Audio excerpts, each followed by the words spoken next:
your fresh start today. That's 800-312-9970.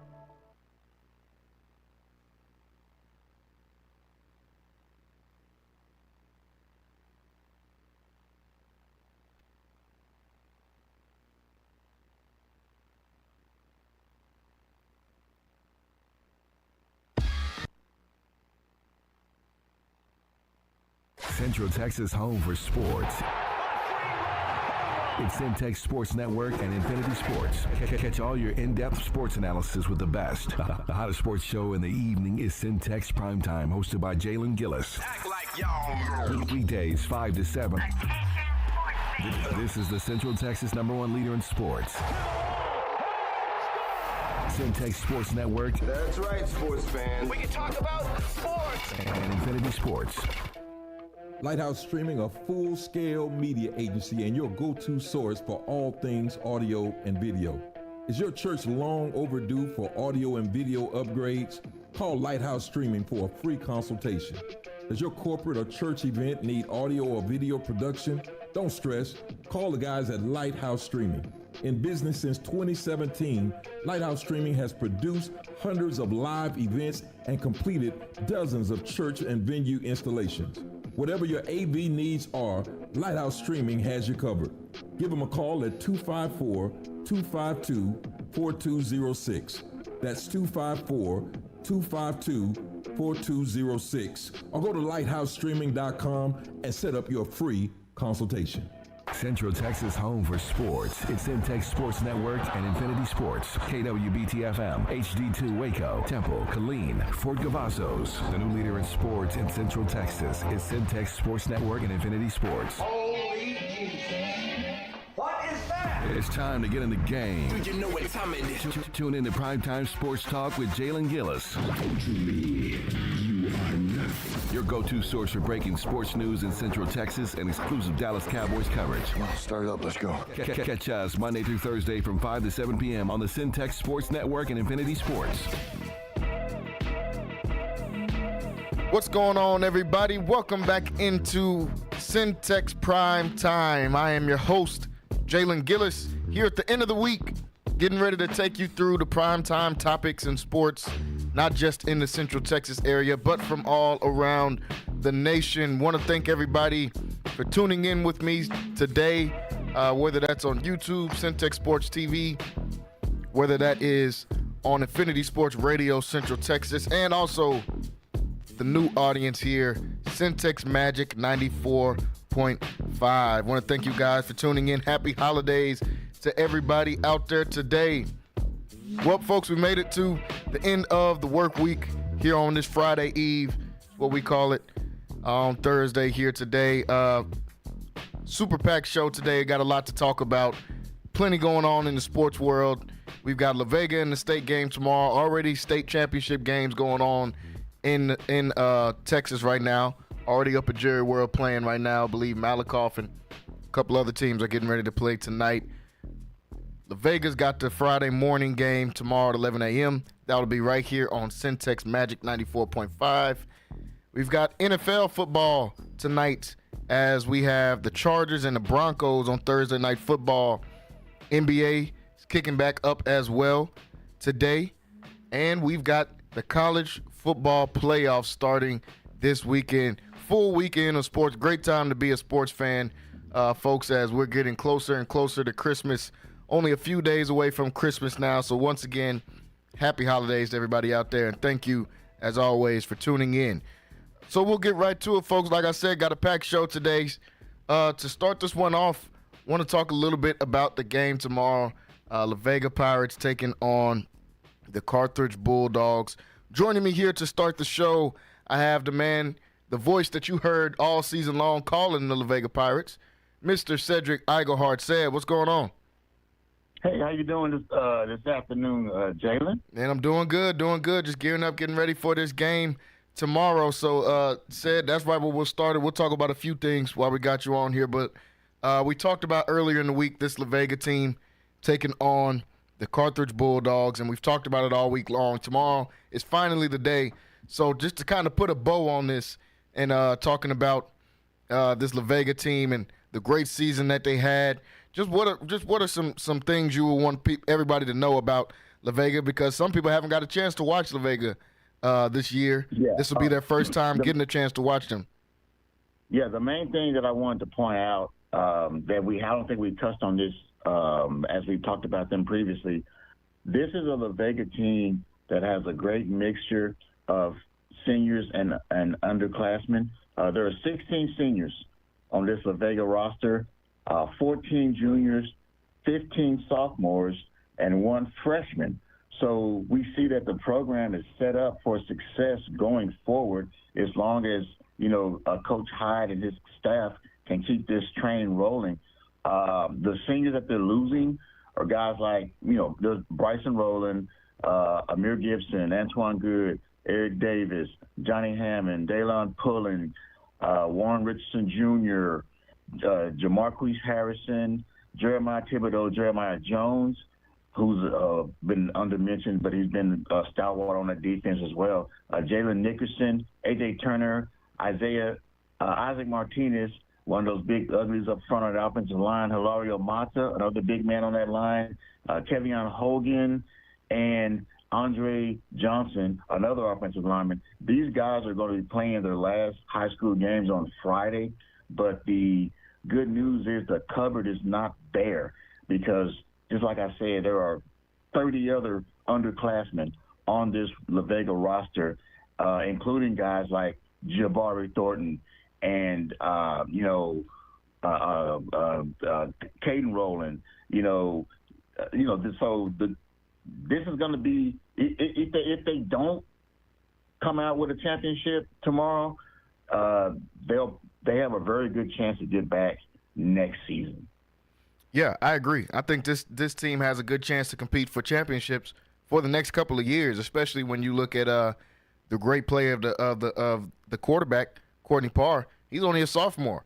So when he's getting this championship-style experience this early in his career, this is something he can take with him over the next 2 years as well. And like you said, this senior group has done a tremendous job for La Vega. I think these guys were like 6th or 7th graders the last time that La Vega won a state title. So they're hungry and they're ready to go out there and write their names in the history books of the La Vega Pirates. And I think what you're seeing is this is a perfect example of how the system that Coach Hyde has put in place, how it's just basically we never rebuild, we just reload. It's always a next guy up kind of mentality.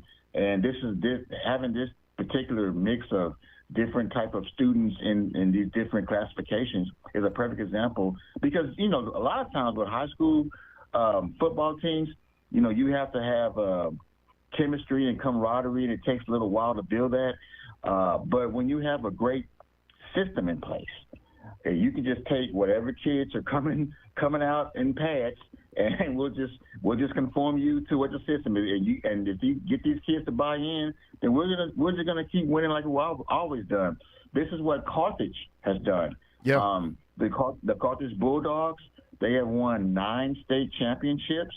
The last one was in 2022 when they shut out Wembley 42-0. But they won it in 20. They won it in 19, 17, 16, 13, 10, 9, 08. You know what I'm saying? Yeah. So it's when you are able to put a system in place, and they had 39 straight playoff appearances in Carthage. And this is the type of legacy that Coach Hyde is trying to establish in La Vega.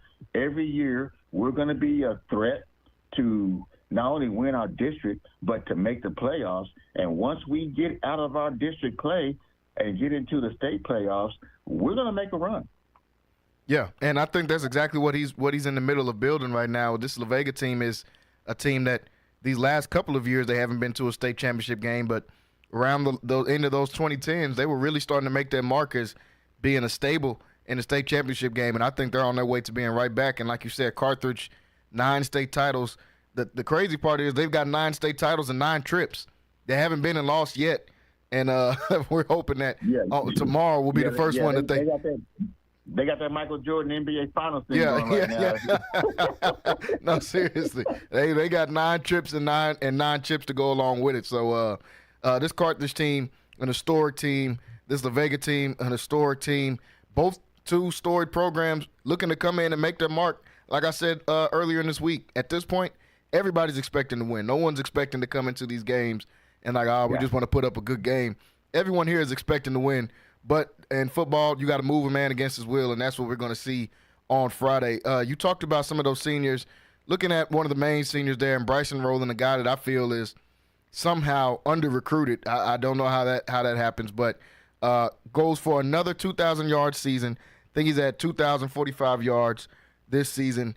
Averaged 9.2 yards a carry, just absolutely insane, and is now moved up to number 7 in the all-time Central Texas rushing leaders now for his total career, just behind guys like Denarian Thomas that was at Mart and Travis Landrum from Chilton, guys that, really had great high school careers. Bryson Rowland right among those guys, man. Talk a little bit about him, and I'm not sure why he's under-recruited. I know that'll probably kick up some more as they get past the state game and more eyes get onto him.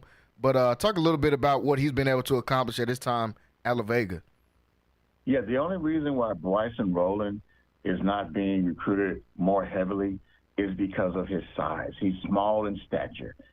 He's probably and I've actually stood next to him and talked to him. I'm 5'9", and I'm looking down talking to him. So he's probably 5'7", maybe a buck 60. And that may be generous, but he's just small in stature. But he plays way more bigger than he is. He runs the ball hard. We've seen him break tackles. Generally when a guy is that small, you're like, well, he's your traditional scat back. He's like a cockroach, and you can't catch him. He's running here and there, and then can't tackle him in a phone booth type stuff because of the quickness. But he runs with a lot of power, and there were very few times as I watched La Vega play this season, I have more fingers than I can remember the times that he was tackled and fell backwards. He always falls forward, and that right there tells you that he's running, with strength and balance. If some college coach comes to his senses and offers this guy a scholarship, he's going to be the find of their whole class, because this is a proof. They say good things come in small packages. Bryson Rowland is a personification of that, because this guy is just a talented football player, period. Yeah, the numbers speak for themselves. Women lie, men lie, but numbers don't. The numbers speak for themselves, what he's been able to do in his career, starting as a freshman. And I think we get a little too caught up in the size and the metrics and the measurables, and at every level. If you think about it, Jalen, look at the NFL Combine, and look at how many of these quote unquote workout warriors come to the Combine, and they just wow the coaches with these metrics, and then they draft them in the first round, and these guys can't play. Yep. Bryson Rowland can play football. Yeah, just that simple. He's one of the best football players in the state of Texas, and he's got a chance to go out there and prove it this Friday, tomorrow at 11 a.m. when they take on the Carthage Bulldogs. Folks, I can't talk about this game enough. We've talked about it all week long. The time is finally here. Tomorrow morning, we'll get the chance to see your La Vega Pirates in the state championship game taking on the Carthage Bulldogs, led by Coach Don Hyde, led by this great group. And like I've said all week long, everybody in Waco should be supporting this La Vega Pirate team, no matter what school you went to, what school you graduated from. These are our kids. They're representing Waco in the state championship game once again. And they've got a chance to win another title once again. Go ahead. And if I can, Jalen, I just want to give some love, because, all season long, when you call these football games, you're going to be focusing on the skilled players or the guys who are making tackles. But there's always this unsung group, which is another major reason why this team has been successful, and that's that offensive line. So I would just want to name the guys on that offensive line so we can give them a little love right here. For sure.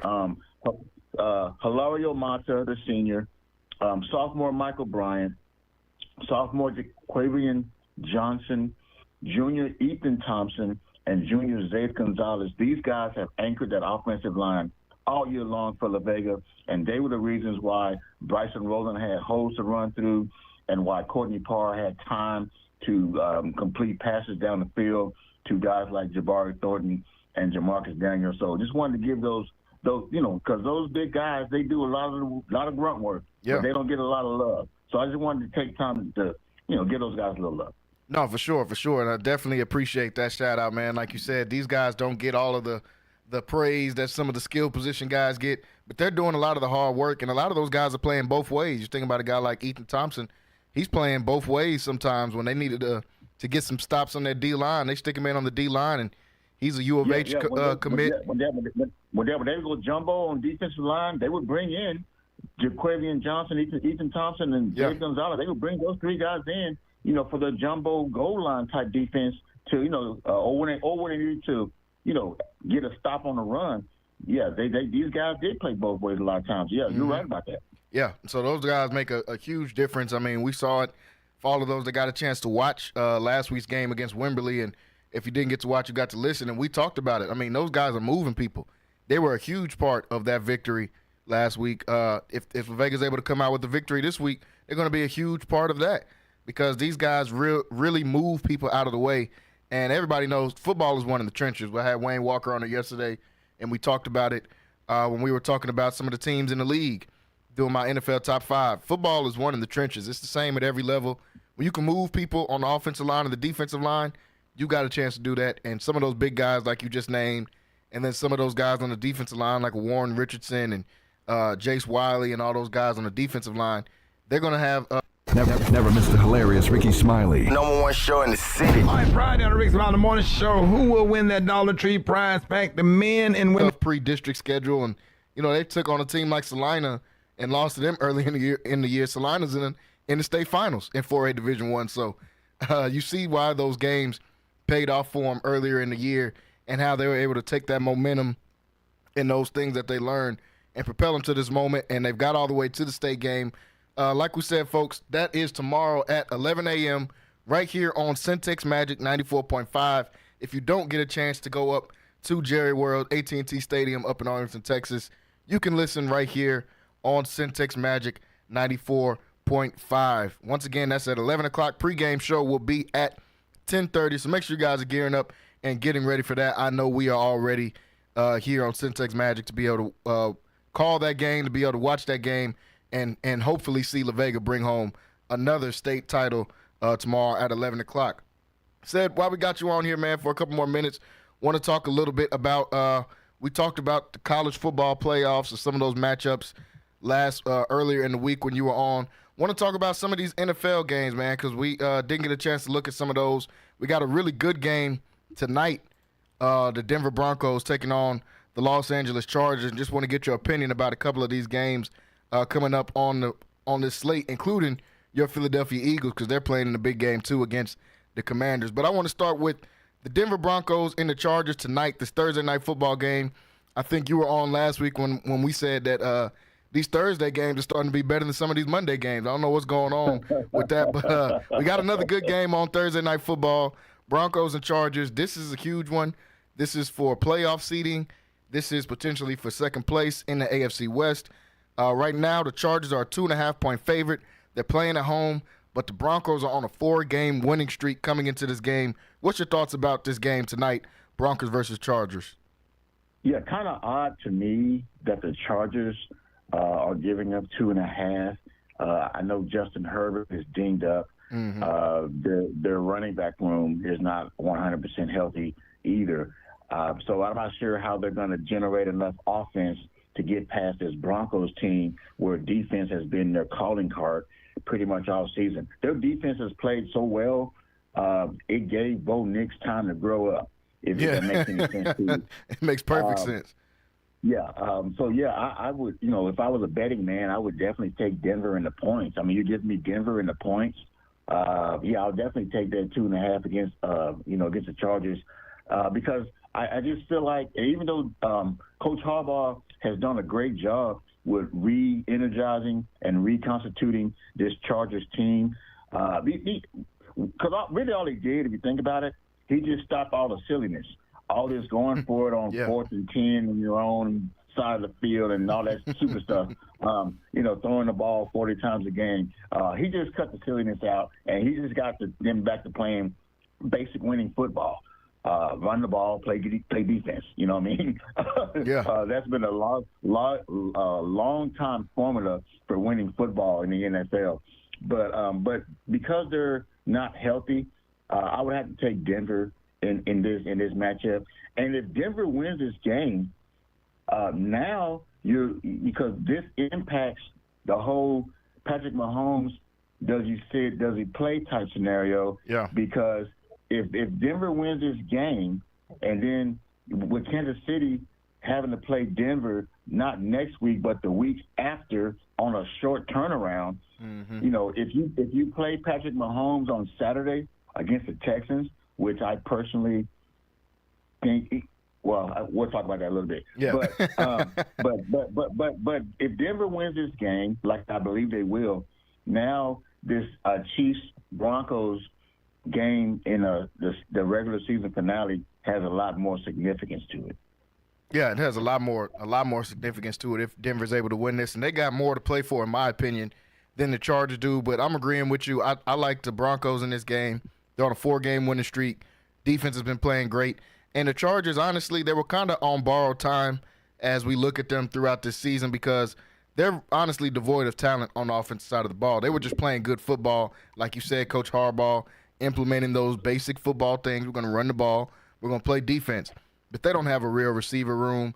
Joe Alt and Rashawn Slater have been hurt in and out the lineup all year long. Those two are great whenever they're playing, but when they're not playing, offensive line is pretty porous. Joey Bosa stays hurt on the defensive side. Khalil Mack has been hurt. So they've been devoid of talent, honestly.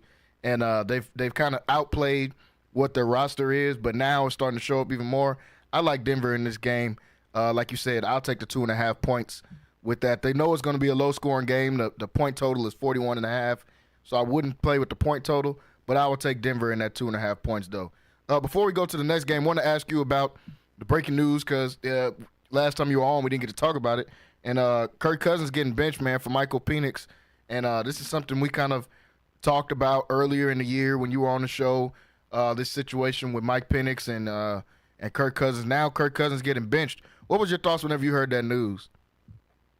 I was surprised that they did it when they did. If you were going to do that, because, they paid Kirk Cousins a lot of guaranteed money just to come as a free agent. Yeah. And, now listen, there's two things that Kirk Cousins is going to do. Number one, he's going to make a lot of money. And number two, he's going to throw for a lot of yards if he has the opportunity. 4,000 yards and Kirk Cousins, that's nothing. That's just a regular year for him. Mm-hmm. So, but the thing about it is, if you look back at Kirk Cousins' career, Kirk Cousins has always had a guy to go to, right? In Washington, it was Jamison Crowder. Mm-hmm. When he was acting up in Minnesota, it was Stephon Diggs. You know what I mean? And then he inherited Justin Jefferson. So Atlanta didn't have that guy in place. Kirk Cousins, there are quarterbacks who can get a ball to a guy, and then there are quarterbacks who can turn a jag into a guy. And Kirk Cousins is not going to help you to turn Drake London into a Mike Evans. He's just not that type of quarterback. He's never been that type of quarterback. So for Atlanta to bring him in, the only reason why I questioned the Michael Penix pick was I was like, okay, if you're going to bring in Kirk Cousins in free agency with all this money, you got to have a guy there to throw him to. And maybe they thought Kyle Pitts was the guy. There was a time when I thought maybe the same thing, but apparently that's not true. So if Kirk Cousins doesn't have a guy to go to, Kirk Cousins is going to be pretty much average and pedestrian, and this is what we've seen in his play this season. Now, the fact that they are going to Penix, the timing is a little weird for me because Atlanta could very well still win the division. They're still in contention. Mm-hmm. They're going to have to catch fire here over these last 3 games and maybe even get some help. But they can still win this division. So to turn it over to a rookie, that tells me that Kirk Cousins, in their eyes. Kirk Cousins is playing so poorly, might as well roll the rookie out, and now you go into the offseason, and you know, they wouldn't be the first team to eat a whole bunch of dead money to get rid of a guy. No, they would not be the first team, and that's what I was asking Wayne about yesterday. You know, how should they approach that? But the way Kirk Cousins has been playing the last 5 weeks, to me, it's not surprising that they benched him. It's just like what you said. It's surprising the timing of when they benched him, because not only can they still win their division, but they can make the wild card if they beat Washington Commanders, who are right now in the slot for that last wild card spot. They've got the Commanders next week. If they beat them, they can get in the wild card even if they don't win their division. So and outside of that, they're playing the Giants and the Panthers for the 2 of their last 3 games. So these are all very winnable games. Like you said, they can do it. But Kirk Cousins, last 5 games, 1 touchdown, 9 interceptions. I mean, it's pretty alarming. To me, he hasn't looked healthy all season. I think that Achilles injury is bothering him more than what he wanted to allude to. Obviously, he's trying to get paid. So you're not going to allude that. But now, just to defend Big Kirko a little bit. Go ahead. He did have the one game where he went bananas. He did. He did. So, you know, almost 500 yards, and I think it was 5 touchdowns. Mm-hmm. So I don't think it's an injury issue. I just think it's an issue to where you have a veteran quarterback who has probably stayed beyond his prime. And, you know, at this point, you are nobody's franchise quarterback. Now, if you're saying if Kirk Cousins is your backup, I got the best backup in the league. Oh yeah. But he's just no longer a franchise quarterback at this stage in his career because of his age, and because of, you know, recovering from injury. Yeah, I agree. So news of Kirk Cousins getting benched. We'll see how that goes with Michael Penix. This Sunday, they're taking on the Giants, and like I said yesterday, if you can't do good against the Giants, then he's definitely not ready. Yeah, they're going to put Kirk back in there. You could probably start this game for Atlanta and pull out a win over the Giants at this point in the season. Yeah, because the Giants them and the Raiders are trying their hardest to get to that number 1 pick. This is the race for Shador, in my opinion, between the Raiders and the Giants. But looking at a couple of these games before we let you go, here said, first off, I want to talk about the Eagles. Been playing great. Been on my number 1 team in the NFL top 5. Wayne said I finally jumped on the train because he's had them there for about 4 weeks now. But playing the best football in the league, in my opinion, 12-2, taking on a tough Commanders team that need a win. Because like I said, they're a couple games away from letting this wild card slip right from up under them.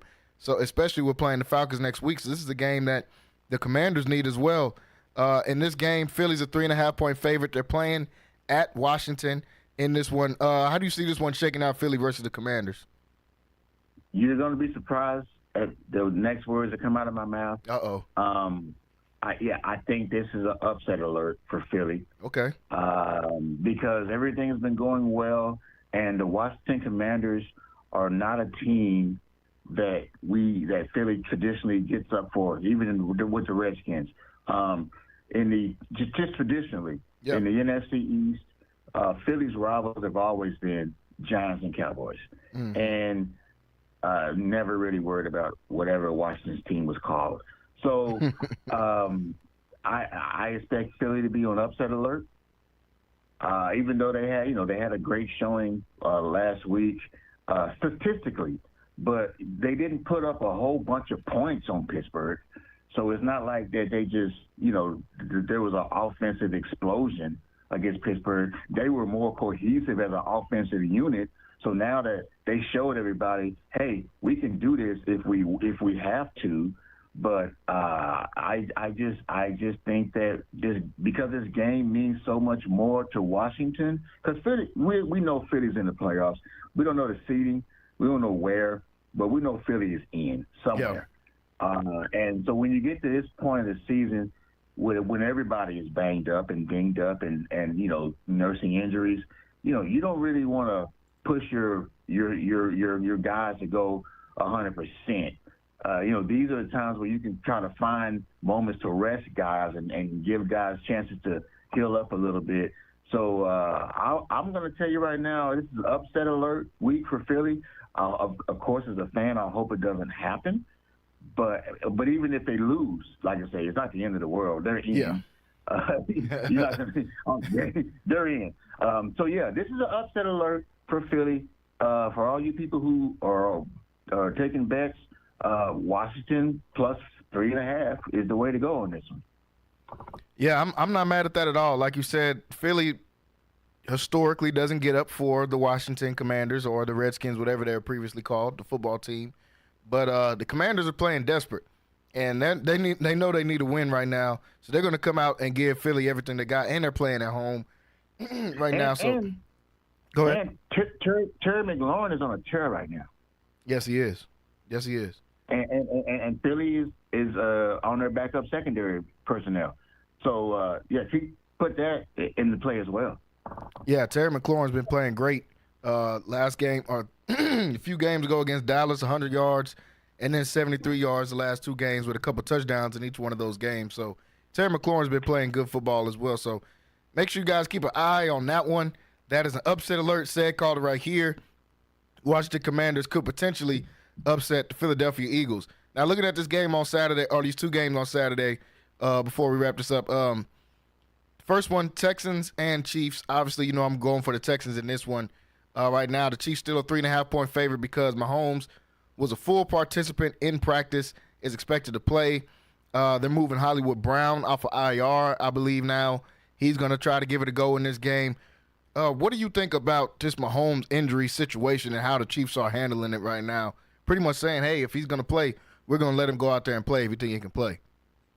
Yeah, when we spoke on Monday, I was under the impression that, it'd be best to just kind of sit Mahomes this week and give him some time to heal up.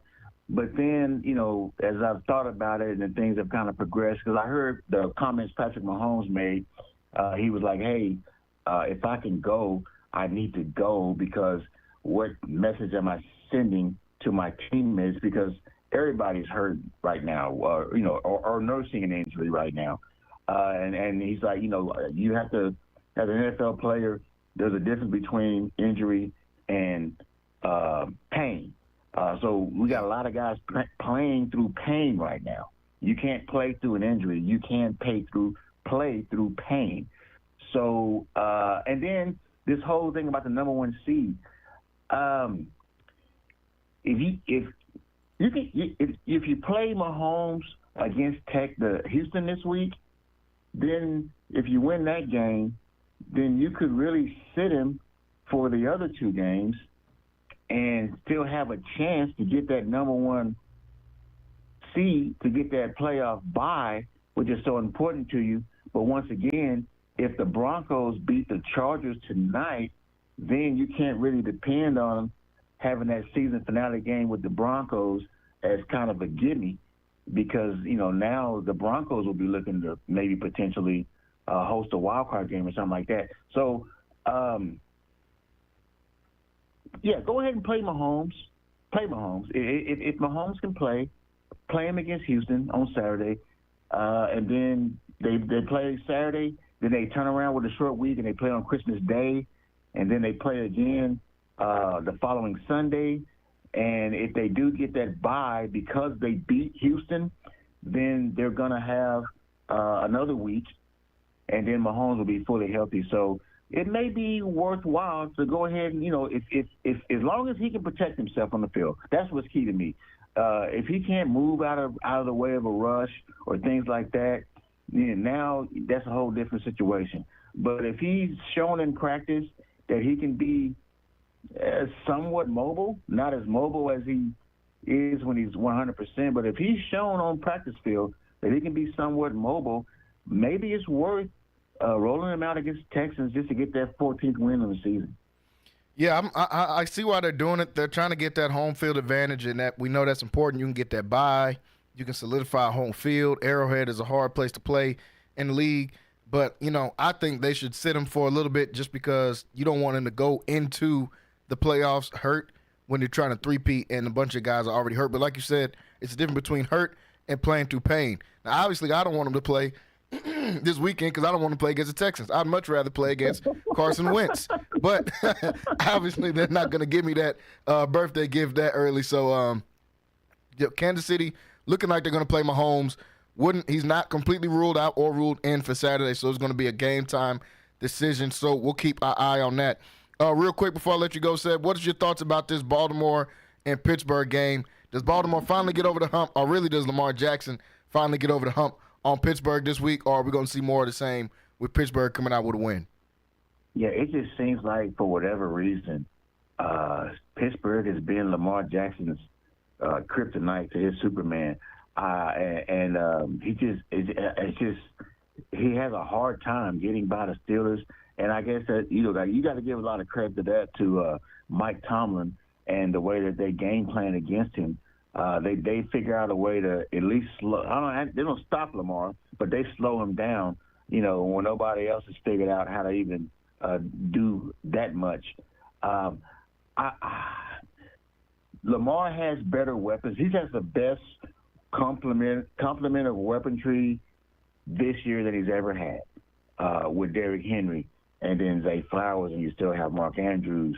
And, every now and then you got guys like Rashad Bateman popping up. So he's had more weapons this year than he's ever had before.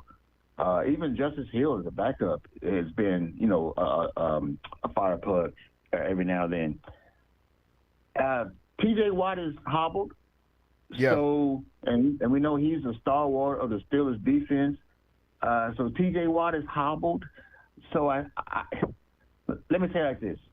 I know Baltimore is favored like 6.5. Yeah. So that's saying on paper they should win. But historically, they don't win these games.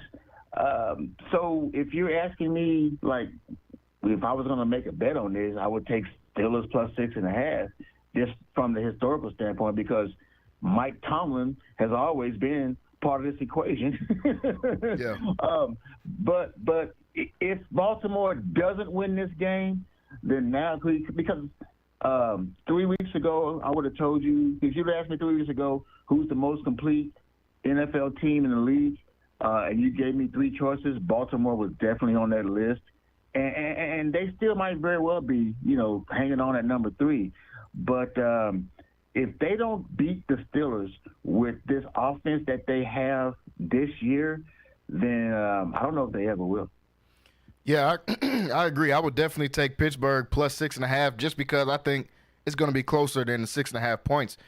These games are always field goal type of games, so I would pick Baltimore money line if I had to pick a winner. I think Lamar does get over the hump this time. Like you said, historically, these are the games that Baltimore loses, especially since Lamar has been the quarterback. He hasn't been able to get over the hump. I think 7 losses in a row against Pittsburgh. So I think this is the one he finally does get over the hump, mainly because I think T.J. Watt is a little bit hobbled and he won't be able to go full force like he usually does. But I'm with you. I like Pittsburgh 6.5 on the points here. Well, folks, we got to go into a break. We're out of time here. Said, want to thank you for jumping on here, coming and talking about some Vega football, talking about some NFL teams as well. We'll look in to see if your crystal ball was right about this Philadelphia Eagles and Commanders upset that you predicted. That I didn't think you were going to try to predict. But definitely want to appreciate you for jumping on here. He'll be back on next week with us, folks. We got to go into a quick break, and when we come back, we're going to talk some more about the rest of these NFL games this week. We'll talk some more about some news cycles going around in sports, and we'll go ahead and talk some more about this Thursday night football game that we have tonight. So, folks, stay tuned and stay locked in right here on Centex Primetime. We'll be right back after this short break. Texas home for sports. It's Centex Sports Network and Infinity Sports. Catch all your in-depth sports analysis with the best. The hottest sports show in the evening is Centex Primetime, hosted by Jalen Gillis. Act like y'all. Weekdays 5 to 7. This is the Central Texas #1 leader in sports. Centex Sports Network. That's right, sports fans. We can talk about sports. And Infinity Sports. Lighthouse Streaming, a full-scale media agency and your go-to source for all things audio and video. Is your church long overdue for audio and video upgrades? Call Lighthouse Streaming for a free consultation. Does your corporate or church event need audio or video production? Don't stress. Call the guys at Lighthouse Streaming. In business since 2017, Lighthouse Streaming has produced hundreds of live events and completed dozens of church and venue installations. Whatever your AV needs are, Lighthouse Streaming has you covered. Give them a call at 254-252-4206. That's 254-252-4206. Or go to lighthousestreaming.com and set up your free consultation. Hey guys, it's Rocky and Keisha, and at Prosperity Tax Service, we're all about convenience. We get it. Life is busy. Your time is valuable. That's why we've streamlined the entire process to be as hassle-free as possible. No more sifting through piles of paperwork or spending hours at an office. With Prosperity Tax Service, you can handle your taxes from the comfort of your own home. Your financial data is in safe hands with us through our secure and user-friendly customer portal at prosperitytax.com. It's your one-stop shop for all things tax-related. Log in anytime from anywhere, whether it's from your couch or on the go. We are experienced tax professionals well-versed in handling a variety of tax situations. Receive genuine assistance and competitive pricing from real tax professionals who've seen it all. We're marking 2 decades as a community-based enterprise here in Waco, Texas. So call us at 254-235-5662 or log on to www.prosperitytax.com. Thanks, guys. Central Texas home for sports. It's Centex Sports Network and Infinity Sports. KWBT-FM, HD2 Waco, Temple, Killeen, Fort Cavazos. The new leader in sports in Central Texas is Centex Sports Network and Infinity Sports. This is live from the Centex Sports Network and Infinity Sports Studios. That's right, sports fans. About to show these boys how we do it. You ready? Tune in to Primetime Sports Talk with Jalen Gillis, your go-to source for breaking sports news in Central Texas and exclusive Dallas Cowboys coverage on the Centex Sports Network and Infinity Sports. What's going on, everybody? Welcome back into Centex Primetime here on Centex Magic 94.5, also on Centex Sports Network. You can watch on YouTube, Centex Sports Network, or Centex Sports TV on YouTube, or if you're listening with us on Infinity Sports Radio Central Texas. Want to say happy holidays to everybody out there. Thank you for tuning in with me today on this Friday Eve, a few days away from Christmas here on the show. Once again, happy holidays to everybody. Well, just got done wrapping up in the first part of the hour with Cedric Eigelhart talking about La Vega Pirate football. The state championship game is tomorrow at 11 a.m. Once again, you can listen right here on Centex Magic 94.5. And we got done talking about a couple of these NFL games. Steelers, Ravens. He wanted to talk about his Eagles. He said they might be on upset alert. No, we got fans on here listening with us. Before we go into the break for the top of the hour, I want to do a couple of quick takes. Joining me on the show now, we've got some familiar faces here on the show. Kyrell Gibson joining in with me. Kyrell, what's going on? What's happening, brother? What's happening, man? Happy early birthday. Hey, appreciate it. Birthday is tomorrow, folks, just in case y'all want to know.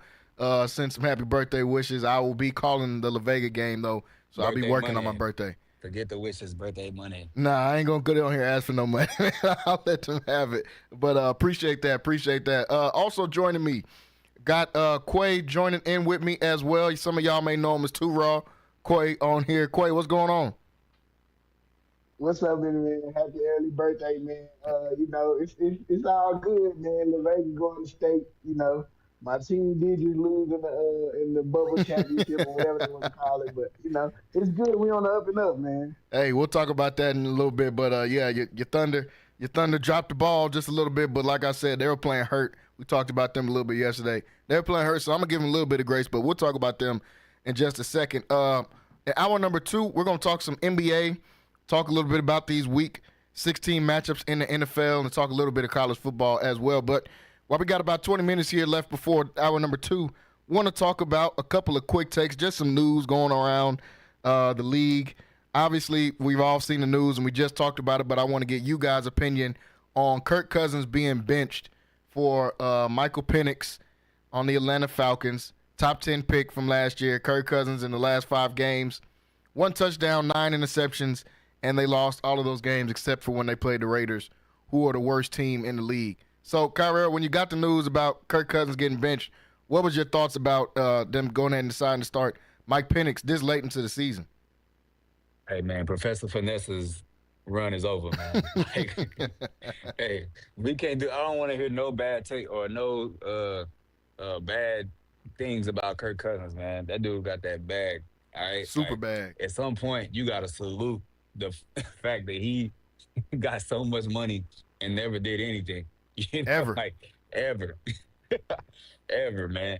But I'm really excited for Michael Penix though. Like that's I'm excited for the city of Atlanta. Like, you know, the type of player he is and really the personality he has, man. I really hope that the city like gets behind him and elevates him like they do with Lamar. I mean, I know Lamar's play is really what does it, but you know, like the city of Baltimore like really mess with Lamar for obvious reasons. And I hope that uh Atlanta's fan base picks up and it picks up even more popularity behind I think I don't even know what number he is. I think I would have said it was 8, but I ain't seen him.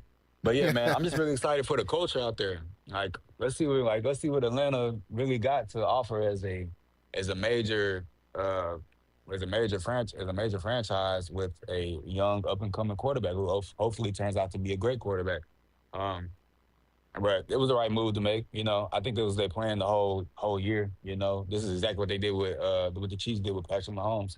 Alex Smith played the whole year. The last game of the season, I know we got like 2 more games, but back then it was only 16 games. So, um, yeah, they played Patrick Mahomes that last game and he did great. So this is kind of the same thing, you know, with Michael Penix probably getting 2 or 3 games to play, and hopefully it works. That formula works out for him, and he can perform. Yeah, I'm with you. I like Penix when he was coming out of the draft. Thought he was one of the top quarterbacks coming out. I liked him more than Drake May, even though Drake May's been playing good so far this year.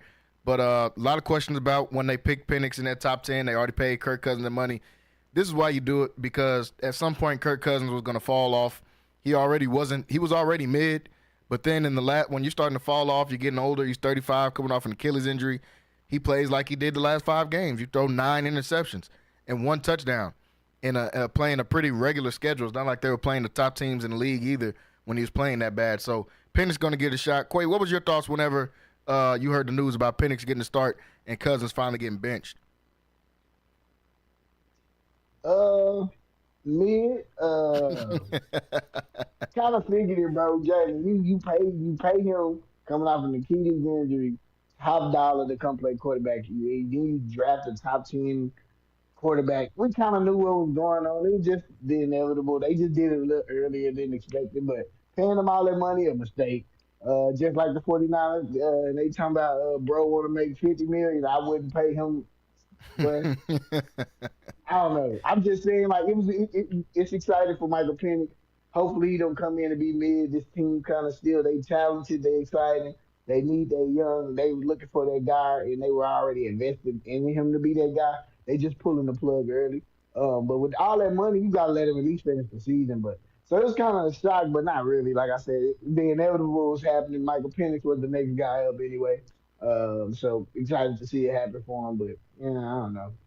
Yeah, I think they were kind of forced into doing it. I think they probably wanted to play Kirk the rest of the season and then maybe bring on Mike towards the end of the season, like Kyrell said, maybe let him play a game in there. But you're playing for your playoff life right now, and Kirk Cousins is literally throwing the season in the trash by playing how horrible he's been playing these last few weeks. And they're playing the Giants. You figure, hey, if anybody can get a win against the Giants is what you think. So you might as well throw him out here this week against the Giants. So we'll see. We'll keep up with this Mike Penix news and see how he does in his debut. Kind of unconventional. His debut is going to be with 2 or 3 games left in the season, and also with a chance for them to win the division. But we'll tune in and see how they'll say, and that'll give us something to talk about next week when we come back on the show after we see his debut. So another quick take I want to talk about on here. This one was kind of just dumb.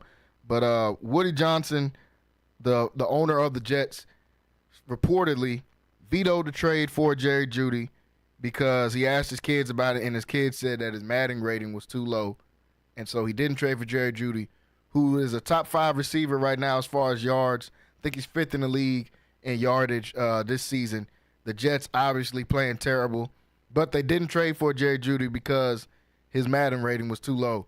Quay, what do you think about that when you see the news of supposedly that's why Woody Johnson said he didn't want to trade for Jerry Jeudy? Man, we just, bro, the internet ain't even a real place. Like, do they watch? So film doesn't matter anymore. People being good or bad doesn't matter anymore. My kid said you was 72. You know you can't play in the NFL, bro. What are we talking about? Like, it's not even real life anymore. Like I said, the internet has people really thinking that they can be whatever they want.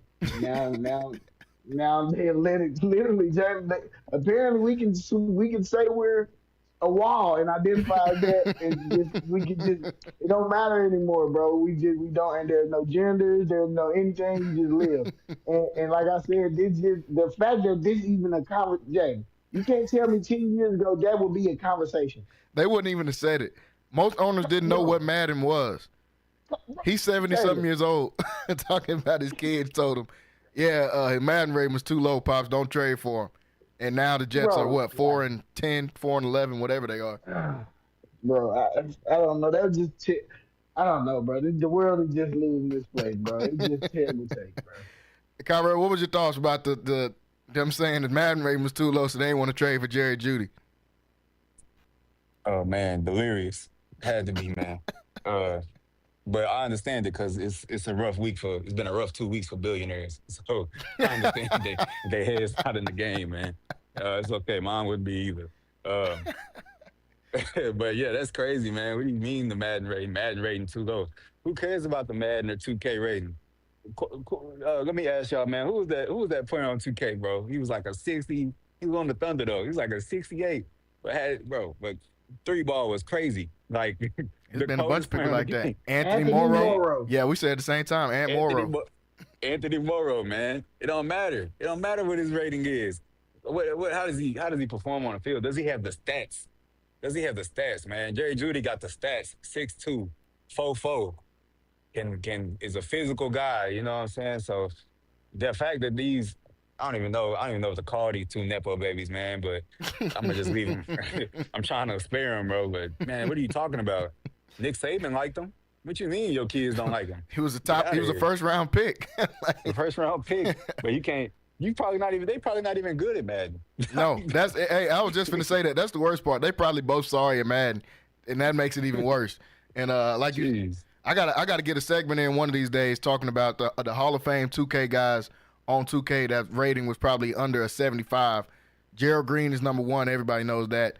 2K14, Jeremy Lamb is in there. But we'll do a segment one of these days talking about some of them. Jeremy Lamb is who I was thinking of. Jeremy Lamb was one of the coldest people on 2K ever, bro. I don't know. Deion Waiters was super nice on 2K.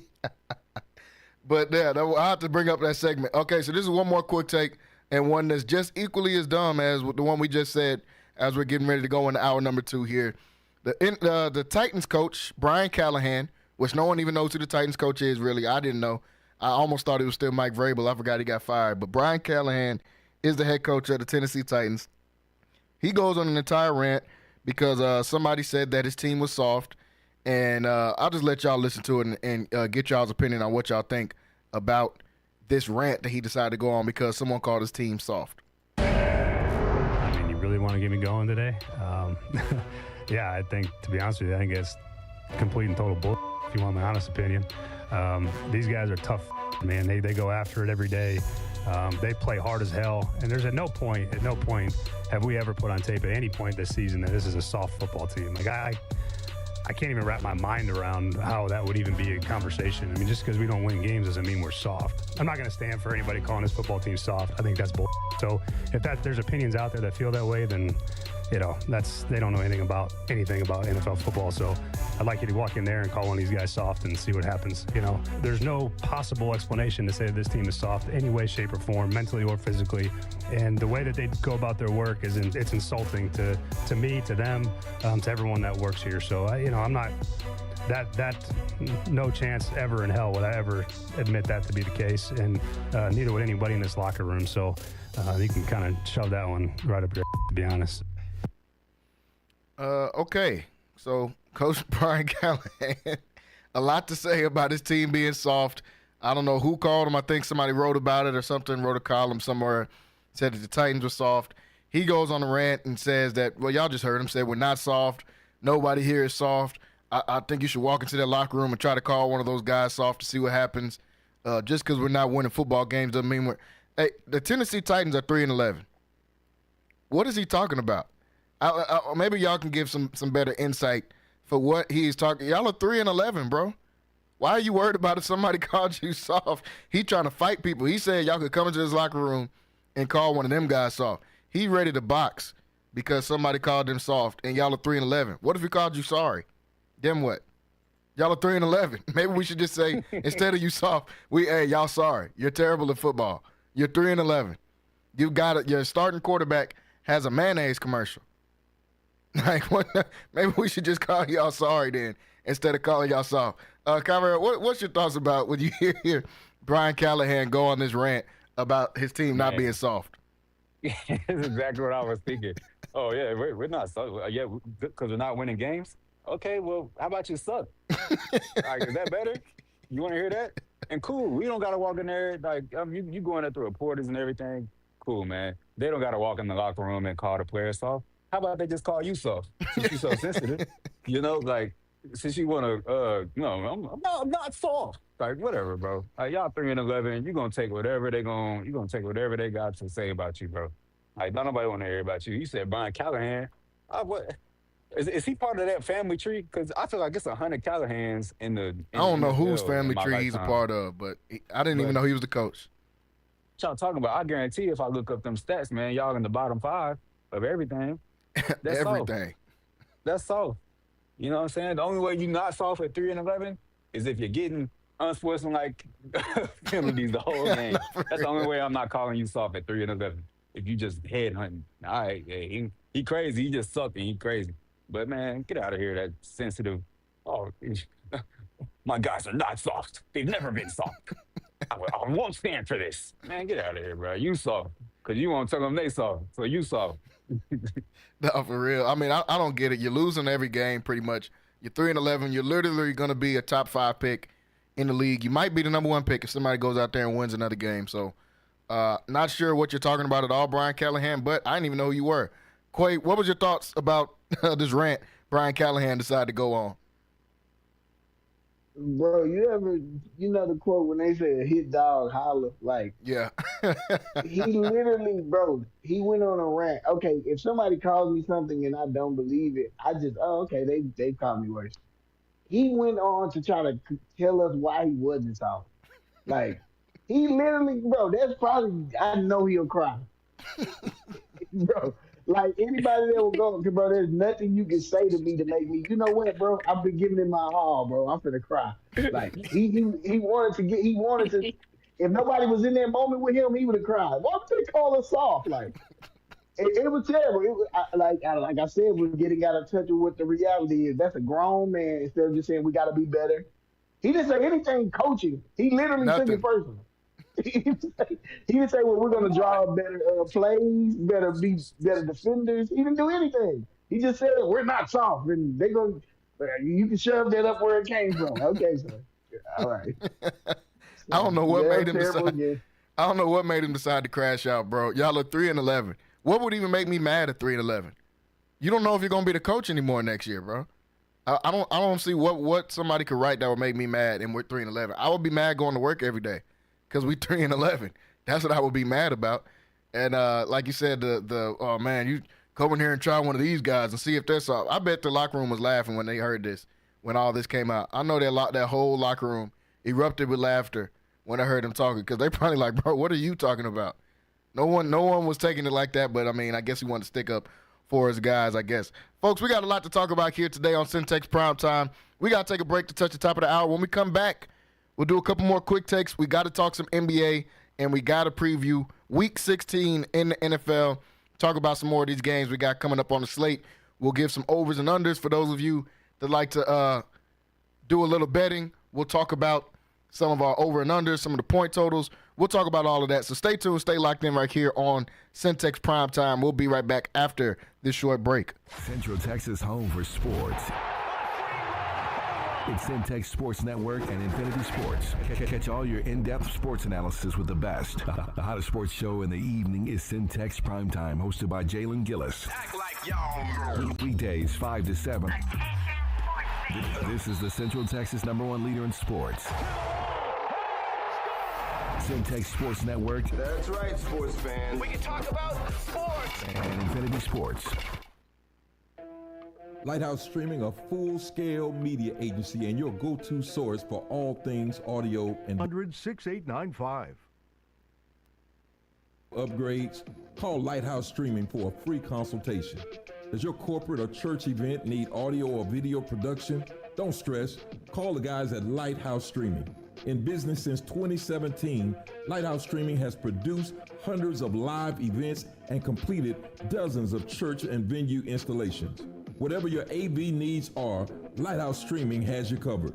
Give them a call at 254-252-4206.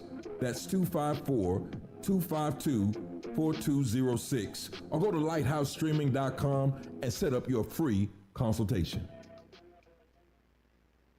Are you looking for something new and unforgettable in Waco? Come to the Blazing Asian, where authentic Cambodian flavors meet creative culinary flair. Voted People's Choice as Waco's #1 Asian restaurant since 2019 by both the Wacoan Magazine and the Waco Tribune Herald. Located inside the popular Union Hall on 8th and Franklin, we're serving up family recipes with a twist. Blazing Asian egg rolls are rolled fresh daily, and their sauces or marinades are made in-house with love. Stop by today. Located inside the popular Union Hall on 8th and Franklin. And for Baylor students, enjoy 10% off with your student ID. NSJ Event Co., one of the premier event designers in Central Texas and a Centex Sports Network supporter. Voted Waco Awards Event Planner of the Year 2021, NSJ Event Co. is your go-to source for event planning. Whether it's your next baby shower, birthday bash, wedding, or retirement party, NSJ Event Co. will bring out the elegance, class, and style your event deserves. Call NSJ Event Co. at the number on the screen or scan the QR code to schedule a free consultation. NSJ Event Co., where the party lady takes care of all your event needs. Central Texas home for sports. It's Centex Sports Network and Infinity Sports. KWBT-FM, HD2 Waco, Temple, Killeen, Fort Cavazos. The new leader in sports in Central Texas is Centex Sports Network and Infinity Sports. Holy Jesus. What is that? It's time to get in the game. Do you know what time it is? Tune in to Primetime Sports Talk with Jalen Gillis. To me, you are nothing. Your go-to source for breaking sports news in Central Texas and exclusive Dallas Cowboys coverage. Come on, start it up. Let's go. Catch us Monday through Thursday from 5 to 7 p.m. on the Centex Sports Network and Infinity Sports. What's going on, everybody? Welcome back into Centex Primetime, hour number 2 here on the show. Want to thank everybody for watching with us and listening with us, whether you're watching on YouTube, Centex Sports Network, listening on Infinity Sports Radio, Central Texas, or listening to our new audience, Centex Magic 94.5. I want to thank everybody for tuning in. Happy holidays to everybody listening with us. Some of you guys just now getting off of work, heading into work, maybe in your cars. I want to thank you guys for deciding to tune in today to Centex Magic 94.5 and to Centex Prime Time. Well, we just got done wrapping up in hour number 1, talking about La Vega Pirates heading to state. State game tomorrow, 11 o'clock. Catch all the action right here on Centex Magic 94.5. Also got a chance to talk about a few NFL topics. Did a couple quick takes. Still on here joined.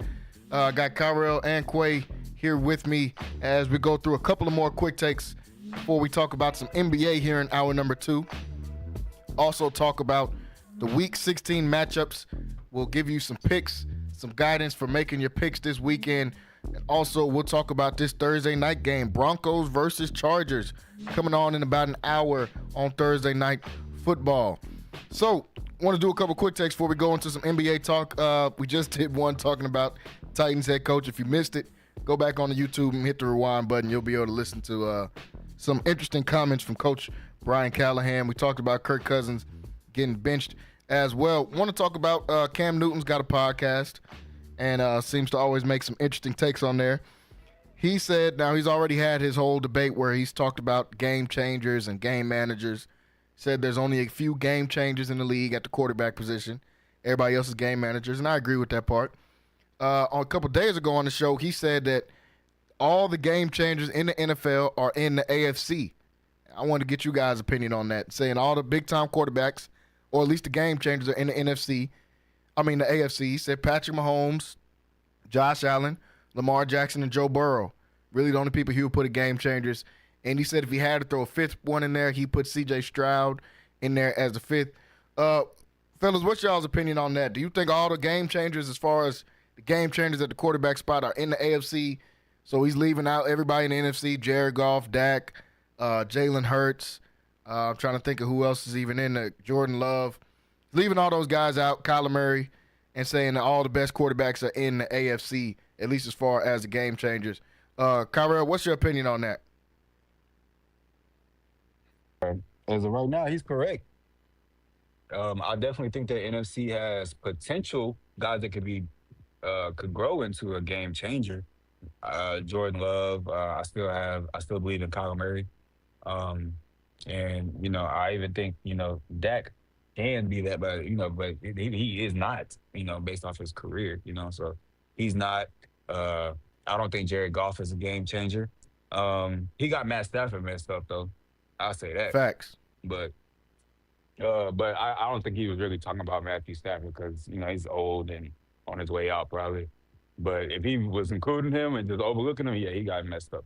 But yeah, I saw the Matt Stafford, man. Cam Newton was spot on. All the best quarterbacks are in the AFC. It's been like that ever since for a while, because it was just Rodgers for years, and Cam. And Cam. But that was such a short stint window, with Cam Newton. So it's like, it just hasn't really felt like the NFC has had guys. It was always Brady and Peyton, and then Phillip Rivers and Ben Roethlisberger, all those guys in the AFC. And then you had Tony and Eli over here,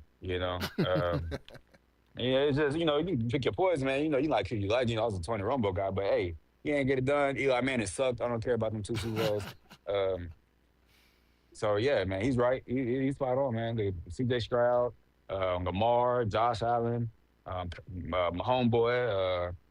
They got them all, man. I don't know what it is. Like, what's going on? Might have to do some reconstruction of the conferences or something. Yeah, it's kind of like the West and the East right now in the NBA, how the West just continues to keep being dominant. The East is trash, honestly. Outside of like 4 or 5 teams in the East, the NBA is trash. Quay, what's your thoughts on that? Saying all the game changers at quarterback is in the AFC right now instead of the NFC. And outside of Matt Stafford, like I agree with you, Kyrie. I think Matt Stafford's still a game changer, even though he's almost 40. But the rest of them, I think, are all in the AFC. Quay, what you think about that? Yeah, he ain't lying, bro. They just quarterbacks, bro. You're not a superstar. You just a guy, and you got to build around and make your team great around that guy. You know what I'm saying? But there's only, like you said, the people he named, and like I said, bro, I got to say this. Cam Newton's supposed to still be in the league, respectfully. Like I'm saying, Jay, you can't tell me there's no quality backup quarterbacks right now. Nah, maybe Carson Wentz. Bro, come on, Carson Wentz. Nah, but Kyrie, he can get healthy. They never gave him a shot again, bro. Yeah, they didn't even give him a chance to get healthy. Like, they ain't worried about him getting healthy, and they just never gave him a shot again. And like I said, and I'm not trying to bring that up just to make a case, but he's standing at the point where Cam, no matter what in his run, what other quarterback giving us a Cam run? Nobody. They're just regular. Outside of them 4 that he named, they're just elite. They're not finna. Nobody finna do what Nick Foles did in that playoff run. In a whole season, you just mid. Even Brock Purdy, he cool, but bro, no matter what, bro, he's a mid quarterback with a lot of good talent around him, and it shows when he don't have a lot of talent on the field. He get to looking at Jennings only. Listen, bro, when nobody else is on the field, he only throw to Jennings. He's looking at Jennings. No matter what, he just get, and that's flaws that you get to see once you don't have so much talent around you. I don't think Brock Purdy's even close to better than Bryce Young. That's just me. You can't put, bro. It's just situational, bro. Like Cam telling the truth. That's just me. I don't know what y'all seen in Matt Stafford. I think he still can play great in moments, but he made too. Man, Matt Stafford's still that dude. He just old. He be hurt, so it be hurting him right now. But I think he's just old. But yeah, I think we all agree. Cam not lying. Cam, I don't know why they always get his takes and say it's like it's something strange or something wild that he's saying. He just speaking truth. Yeah, they just trying to make him out to be a hater. Yeah, I mean, that lady on ESPN last year talking about Cam just wants to be relevant. Like, bro, what are you talking about? Who are you? Yeah, like that. who are you to even say that? But seriously though, I don't get that. I don't get why Cam gets the hate he gets, but I want him to keep talking on his podcast because he's always giving out good topics for other sports shows like myself to be able to come out here and talk about it. Shout out to Cam Newton, and I definitely agree with his take. One last quick take before we go into some NBA talk. Deebo Samuel gave out his top 3 wide receiver duos in the league, so I want to do my top 3 wide receiver duos in the league, and then y'all can come up with some too, seeing what y'all think. At number 1, I think the number 1 duo in the league is Cooper Kupp and Puka Nacua. Now, I could have went with A.J. Brown and Devontae Smith right there, but Cooper Kupp and Puka Nacua, when they're both healthy, the Rams' offense is unstoppable. Like, it doesn't matter what anybody's doing. They both going for 100-something yards. They both going to have a couple catches each. So I like them, number 1. Number 2, I'll take A.J. and Devontae Smith to put into that third slot. Into that second slot. And then in the third one, there was a couple ways I could have went out there. I thought about doing the Vikings with Jettas and Jordan Addison, because Jordan Addison's really been playing great these last couple of weeks. Could have went to Houston when when Diggs was healthy, Diggs and Nico Collins. But I'm gonna give that last spot to Jamar Chase and T. Higgins over Tyreek Hill and Jalen Waddle. I've seen a lot of people putting Tyreek Hill and Jalen Waddle. I honestly think that's kind of a mid duo. I think Tyreek Hill is great, but Jalen Waddle hadn't done anything to me that's like just overpowering to where they're just way better than everybody. I think he's just really fast. I think he's just Henry Ruggs, just without the crazy stuff that happened. But I just think Jalen Waddle is really fast. So my third one I'm going to put in there is T. Higgins and Jamar Chase. Quay, I'll start with you. Wide receiver duos in the league. Who are your top guys? I like that Puka and Cooper Kupp. Cooper Kupp is a fool, bro. They like, man. And then, bro, Puka just was a steal. Like, no matter what, like, he's just a dog. Like, he know how to play in, bro. Like, Cooper came back and got healthy.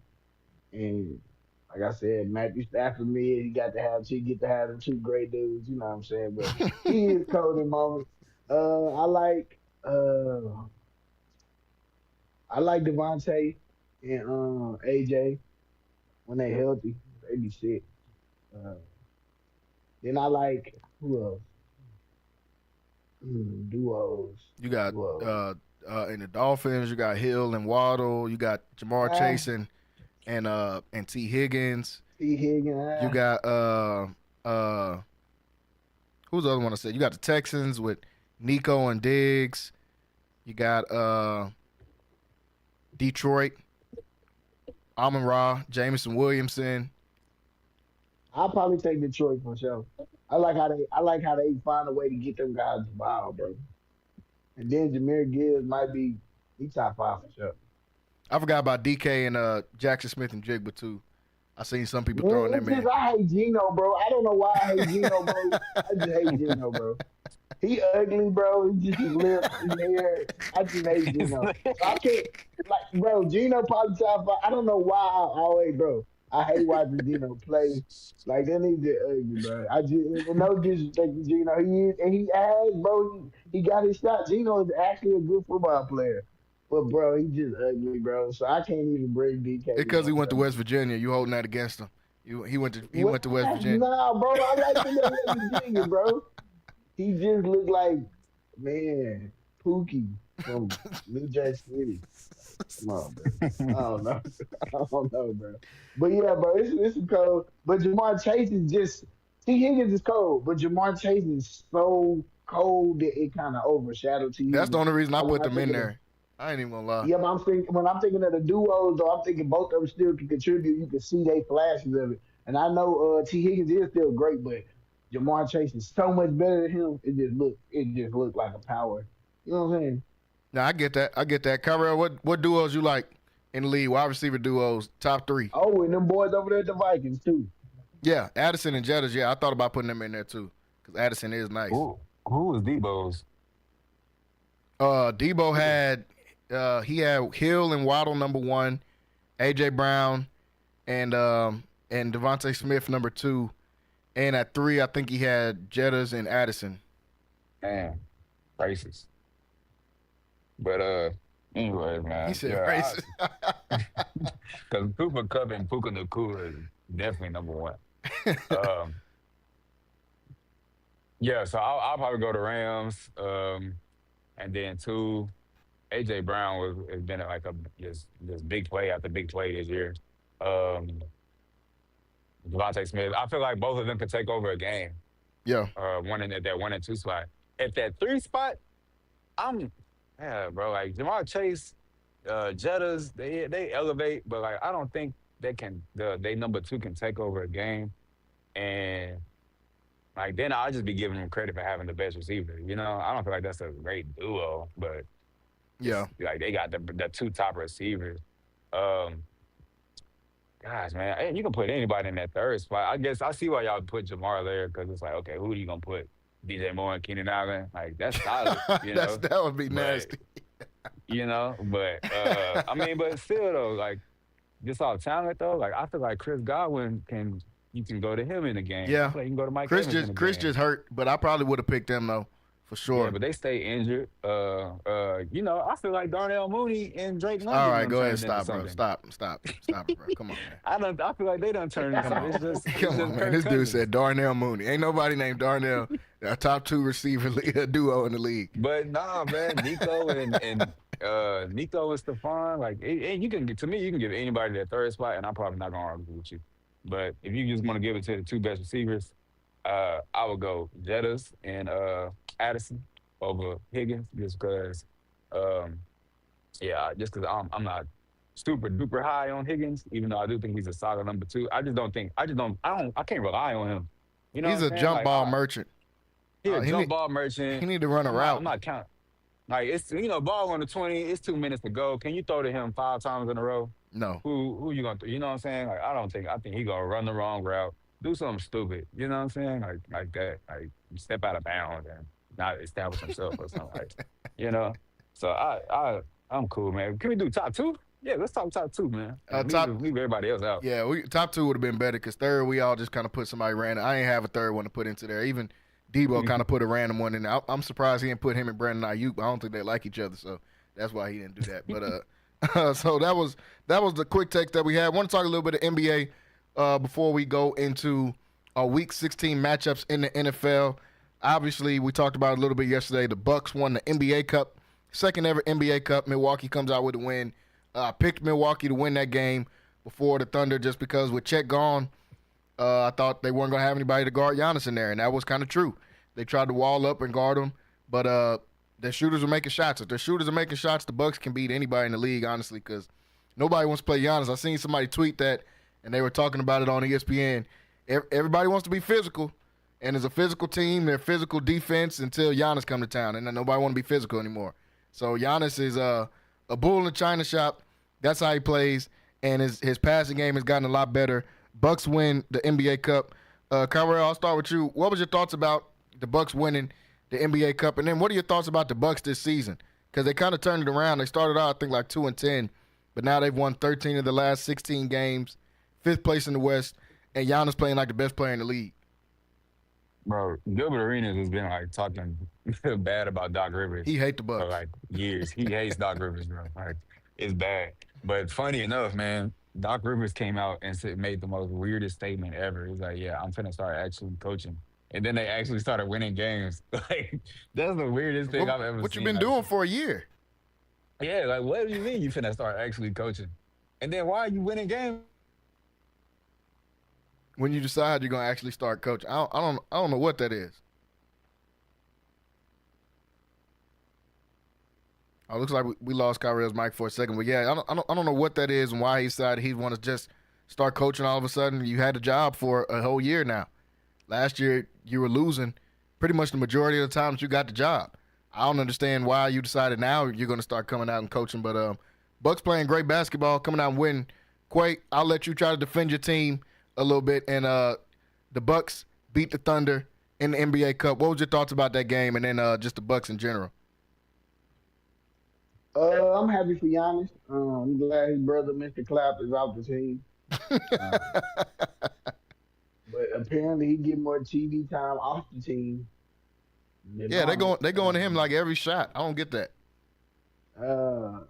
Then you can't really stop Giannis, but like you said with Chet there, it's better bodies to throw at him. We couldn't really Hardenstein play good, but it's the way we defend. We do a lot of switching, and Giannis with anything under 6'9", getting switched to him is a bucket.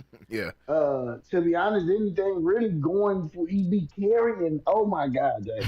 He's a terrible dribbler of the basketball. I don't care what he's gonna. Oh my God, bro. Like I hate it, but I can't be mad at it because people said the same thing about Shaq, bro. When you can't stop something, you just can't stop it, bro. And I'm glad he got to the game where he just quit caring about how people feel about him. He don't care about LeBron legacy. He don't care about Steph legacy. He don't care about none of that. And Dame really got to come on with it, bro. Yeah. This ain't windows. Like Jalen, like you said, beat it. You hear me? Yeah, yeah. Also, let me defend my team, though, bro. That was the worst shooting performance we had all season. We still a little nick, but we still played. We played terrible. We didn't get any productivity from our bench. They out rebounded us. Giannis was unstoppable. It was just what it is, and I don't know. Like, bro, he might be the best player in the league at any given time if he wants to, bro. Like, just like you said, nobody wants to play that style anymore. That really, you talking physical, but really every play, I'm running at your chest. It's either a foul or I'm dunking. Like, what are we talking about? I'm watching it, bro. It's the ugliest brand of basketball of all time, but it works. 80s. Yeah, I don't. It is super ugly, and when it just depends on if they're making shots. Like I said, the Bucks were making shots. If they're making shots, the Bucks can beat anybody. But most of the time, they're not making shots, so that's why they were going on the loser streak. And I almost gave up all hope on Doc Rivers after he just randomly said in that press conference that this weekend he got to go see his throat guy. I was like, okay, that's kind of crazy. I was finna give up on him as a coach, but we'll give him a nut. He explained himself and what he was talking about. He said he got to have vocal cord surgery, but yeah, I was ready to give up on him as a coach after hearing that. Say that. Go ahead, Kyrie. Yeah, say that. But yeah, man, I'm loving Giannis's, like, I love when Giannis, the fact that Giannis is like showing he's the best player in the league right now. Because I don't know if y'all heard me, but I'm honestly sick of Joker and Luka, and Shea, just like dominating offensively and not contributing on defensive end and being lauded as these best players, man. But Giannis is a force on both ends. Like, he can't shoot, yeah, but I'll gladly give him the title of most dominant player. And I thoroughly enjoyed him throwing everybody around yesterday, especially Dort crying about how physical Giannis was. And like, bro, yeah, ain't no fun when the rabbit got the gun, is it? Like, you want to beat everybody else up and hurt people, step on their landing zones, knock people over because you think you Patrick Willis. But when Giannis come around, you crying. Okay, you crying about all this other stuff. I don't want to hear that, man. So I thoroughly enjoyed it, man. And I don't know what you're talking about, Quay. Talking about y'all had y'all worst. Y'all 19th in threes. Y'all can't really shoot, bro. Y'all really not that great of a shooting team. So y'all just coming back to the median. It was horrible, but y'all been shooting so well these past couple games. But really y'all supposed to be where 19th, 20th, bro, because y'all don't got the three ball. Y'all you can't come compare mid to mid. Y'all team mid at shooting too. Shut it. What are you talking about? We are great at shooting. That's our thing. We shoot them threes, man. But anyway, yeah, Giannis can. If he's going to win the MVP, I'm completely cool with that. I just don't want to see Joker win it. I don't even want to see Embiid win it because I don't. Embiid gonna play 4 games. Gonna win it? No, I don't even want Luka to win it, bro. He don't really deserve it, honestly. Like, I'd rather Giannis win it and we start lauding two-way players again. I really don't like the fact at least won the MVP. I mean, James was, like I said, James started it, really, but, at least he was leading the league in steals, like. Man, he was averaging 36 and 12.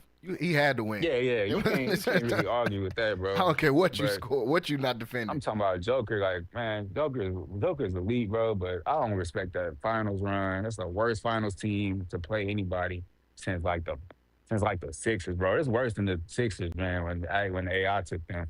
because that Miami Heat team had no business in the finals, man. But either way, bro, I'm done, man. Yeah, shout out to Giannis.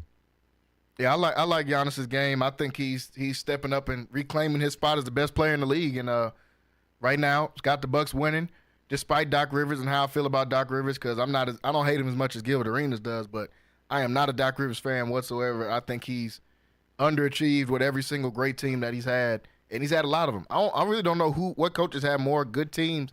Think about the Celtics; they only won once. Think about the Clippers, one of the best teams in the league, didn't even get to the Western Conference Finals. The Sixers with Harden and Embiid didn't win anything. It's just kind of what he does. Last year with Milwaukee, he takes over the team halfway through the season and loses almost every single game after that. So, not a huge fan of his, but like you said, Kyrell, he said he's going to start coaching.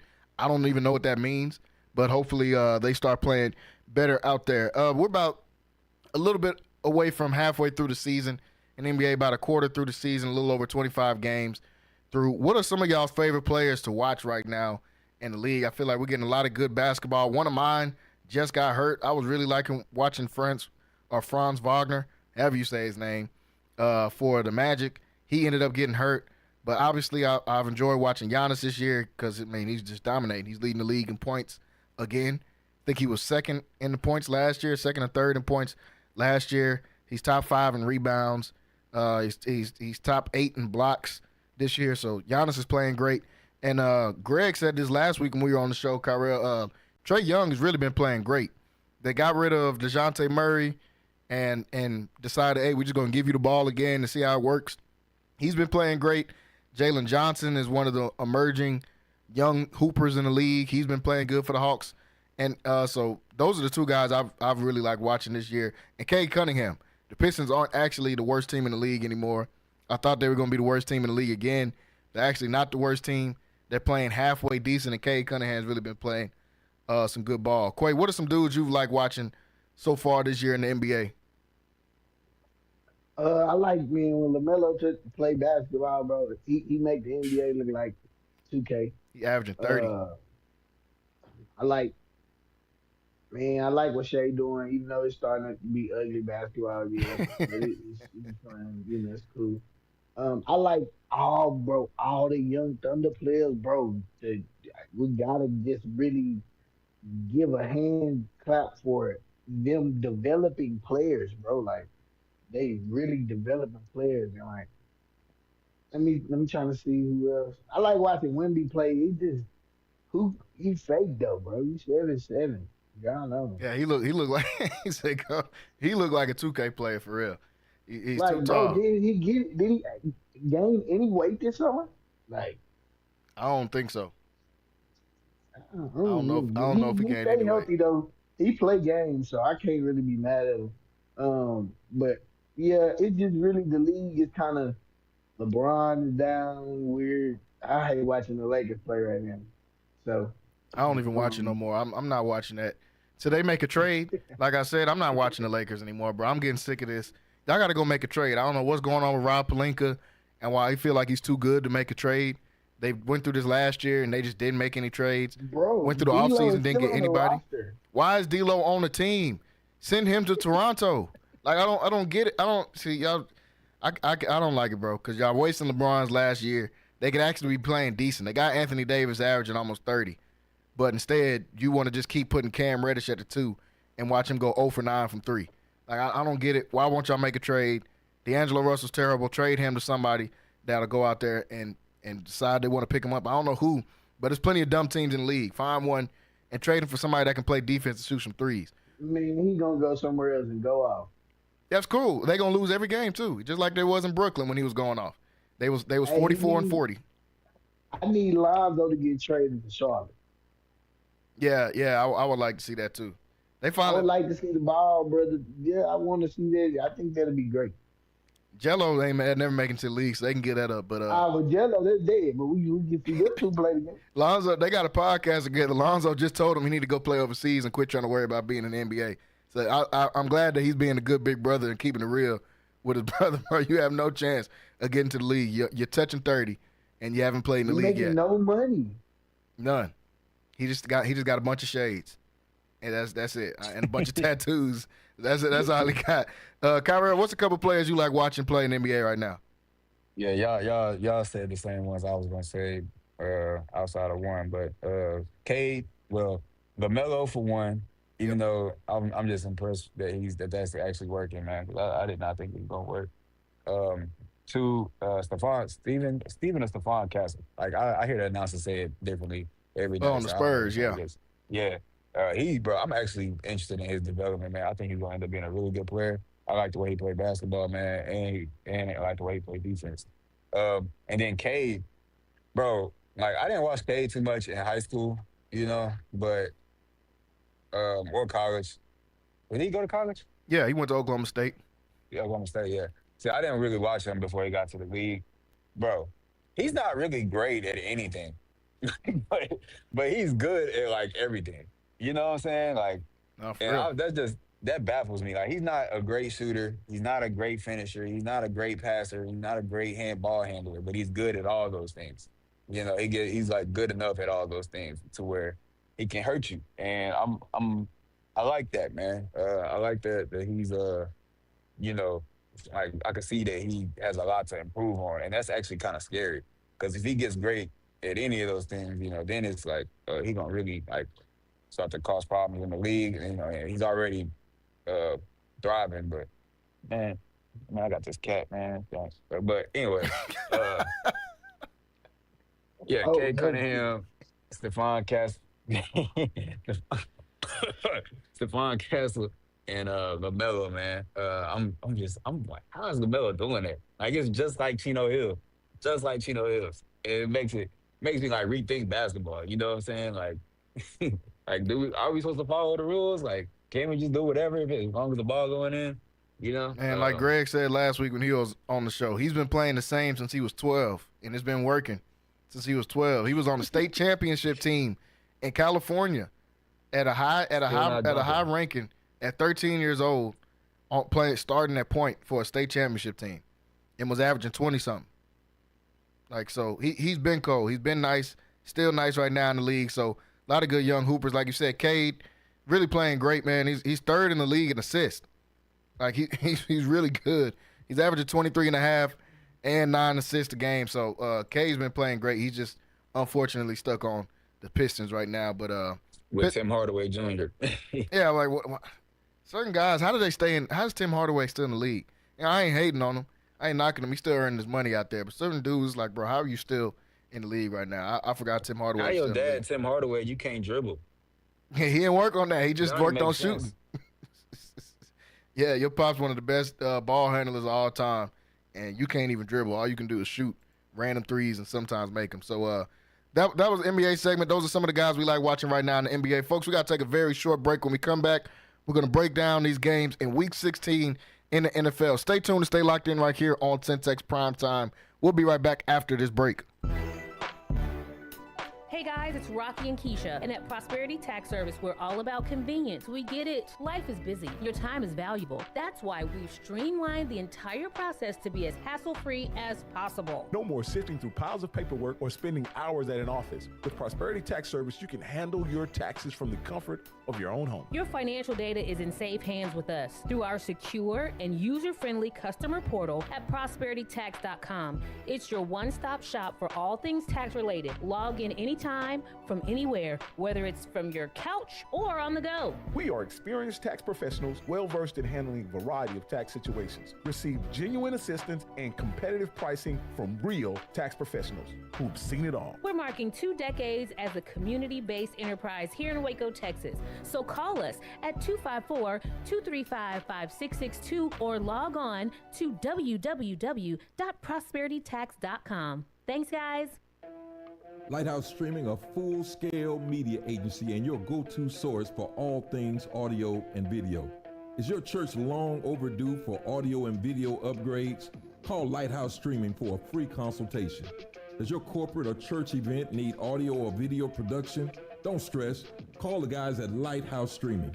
In business since 2017, Lighthouse Streaming has produced hundreds of live events and completed dozens of church and venue installations. Whatever your AV needs are, Lighthouse Streaming has you covered. Give them a call at 254-252 254-252-4206. That's 254-252-4206. Or go to lighthousestreaming.com and set up your free consultation. NSJ Event Co., one of the premier event designers in Central Texas and a Centex Sports Network supporter. Voted Waco Awards Event Planner of the Year 2021, NSJ Event Co. is your go-to source for event planning. Whether it's your next baby shower, birthday bash, wedding, or retirement party, NSJ Event Co. will bring out the elegance, class, and style your event deserves. Call NSJ Event Co. at the number on the screen or scan the QR code to schedule a free consultation. NSJ Event Co., where the party lady takes care of all your event needs. Central Texas home for sports. It's Centex Sports Network and Infinity Sports. KWBT-FM, HD2 Waco, Temple, Killeen, Fort Cavazos. The new leader in sports in Central Texas is Centex Sports Network and Infinity Sports. This is live from the Centex Sports Network and Infinity Sports Studios. That's right, sports fans. About to show these boys how we do it. You ready? Tune in to Primetime Sports Talk with Jalen Gillis, your go-to source for breaking sports news in Central Texas and exclusive Dallas Cowboys coverage on the Centex Sports Network and Infinity Sports.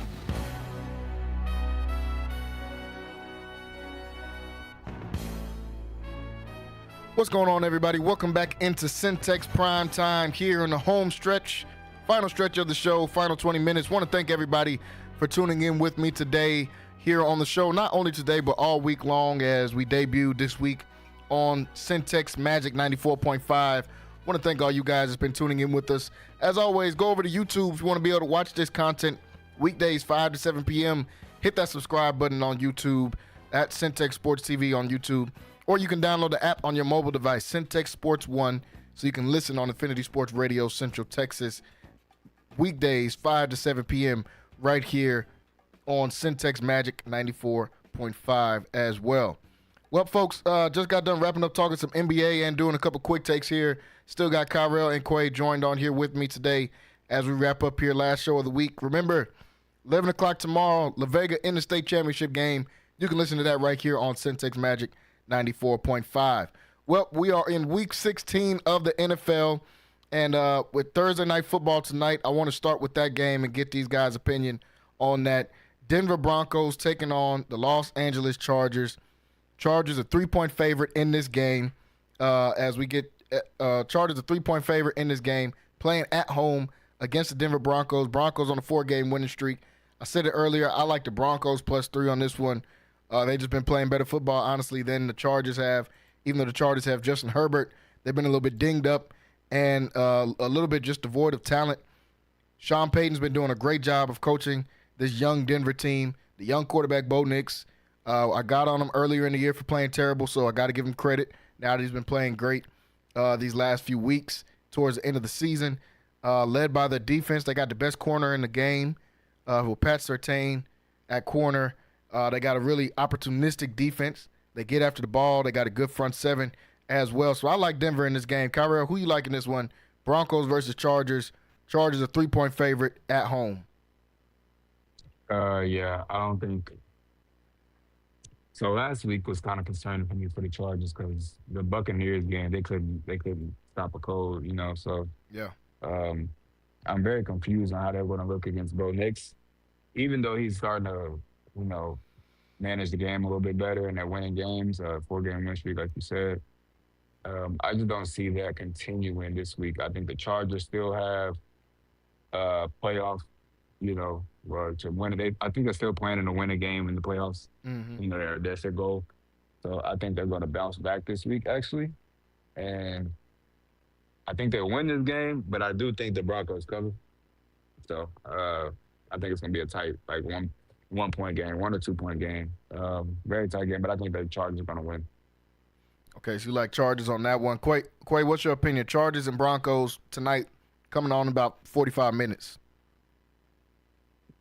I think it's gonna be a competitive game. Might be a good game, really. I'm gonna take Broncos just off momentum. Nothing too crazy. It could go either way, but I'll take Broncos in that one for sure. Yeah, I like the Broncos. Like you said, momentum is really my biggest reason for picking them. These teams are really about even in terms of talent. So I just like the Broncos because I think they've been on a good winning streak. Want to go over to skip forward some games because we talked a little bit about the Pittsburgh game already and talked about the Texans and Chiefs game a little bit already so far today. Want to skip forward to the Sunday night game, Kyrell, your team and most people listening with us, the Dallas Cowboys, 6-8, coming off of a win last week against the Panthers. They've won 3 out of their last 4 games and playing, I guess, the best football they've played all year long, going into a game playing against the Buccaneers, who are also playing some really good football right now. Mike Evans is looking healthy again. He was just absolutely torching the Chargers defense last Sunday. So he's starting to get back in rhythm since he's been back. I think he had 159 yards and 2 touchdowns in that game. Bucky Irvin has emerged as the number 1 running back for the Tampa Bay Buccaneers. So both teams coming into this game playing good football. Buccaneers coming out on a 4-game win streak. Dallas winning 3 out of the last 4 games. Kyrell, I'll start with you, man, since this is your team. What do you see happening in this game? Dallas playing at home, which doesn't help them because they're 1-6 at home, but they're playing at home, taking on Tampa Bay, Sunday Night Football. Tampa Bay a 4-point favorite in this game. Yeah, take that. I'm taking the Buccaneers -4 because I think with Diggs being out, he's going to be, well, not saying he was just like a super big help, but just having a next man up in the secondary is not what the secondary needs, and they're going to be putting up points. And Cooper Rush ain't going to be able to keep up. So I think it's going to be like I'm thinking like a 40-20 type situation. So if I would say bet the it's 48.5. Yeah, point total. Yeah, I'll take that point. I'm taking that point total for sure. I think the Buccaneers are going to put up at least 35, and we might get 21, 15. Michael might get us some close, some short fields, but they're going to throw the ball. They're going to run the ball. I'm taking the Buccaneers. That's the easy money for me. I'm taking that -4. Yeah, I'm right with you. I'm taking Bucks -4, and I'm taking over on the 48.5. I think neither one of these teams are going to stop anybody. Bucks offense been playing great. I think Cooper Rush will still be able to put up some points. And CeeDee Lamb is out there. Rico Dowdell's been playing great the last couple of weeks. So the Cowboys are still going to be able to put up points, but I like Tampa Bay -4, and I like that over 48.5 on the point total. Quay, what do you think about the Sunday night game, Tampa Bay versus Dallas? I'm going to take Tampa Bay. Cooper Rush, mid, but he played like Dak low-key. Now you sound like Jerry Jones. That's what he be saying. Like Dak low-key mid. They mid. He had a dime. He dropped a couple dimes last week. But he mid. Dallas Cowboys, what the Dallas Cowboys are. But I think I take Tampa Bay on them just because. But I don't know. The Dallas defense trying to have some pride about themselves, even though it's still mid. But Yeah, I think we all took Tampa Bay on this one. Sorry to all the Dallas Cowboys fans. We are the flagship station here on Central Texas for the Dallas Cowboys on Centex Magic 94.5. But the whole panel here doesn't have Dallas winning the game. Doesn't mean they won't win. These are just predictions. This isn't something you take to the bank. These are just our opinions and predictions for some of these games. But like I said, I like Tampa Bay -4, and I like that over 48.5 points for the point total. Looking at some of these other games on here, looked at the since we talked about Kyrell's team, Quay, let's talk about your team, San Francisco 49ers. Both 6-8. They're taking on the Miami Dolphins at home. Miami's at home. San Fran 6-8, disappointing season. Miami 6-8, disappointing season for them. San Francisco coming off of a loss against the Rams. Really, I mean that's kind of what stuck the fork in the team to me. Losing 12-6 to the Rams is kind of crazy. But before that, they put up 38 points on the Bears, so I thought maybe this offense was going to get going. Then you lose 12-6. Injuries really just caught up to them. But they're taking on Miami, who's also been underachieving so far this season. Miami is a 1-point favorite. This lets you know Vegas has no idea what to do with this game. I'm taking the 49ers. I'll take that +1 on the 49ers side. The Dolphins haven't done anything to prove that they're good at football. And they just released Odell, so I hope they lose anyway. So I like the 49ers in this one, +1. Quay, what you think about your team taking on the Dolphins? I don't care. 49ers. It doesn't even matter. Win, lose, we got a 1% chance of making the playoffs, so our season is over. But I'll take the 49ers in this game. We don't know what the Dolphins are doing. Their coach is, I don't think he bathes. So it's just tough over there in Miami. But the weather's good, and they like to see the beautiful women. They spend a lot of money, so they're going to be fine. I'm pretty sure they're ready for the off season. They can't wait. So this is going to be a breeze for us. But the 49ers play for pride, and so we'll probably win. Probably by 3. We can't score touchdowns. We're terrible in the red zone. Brock Purdy, any pressure in his face, his arm stops working. I don't know. But then he wants $50 million. You'll get franchise tagged and released.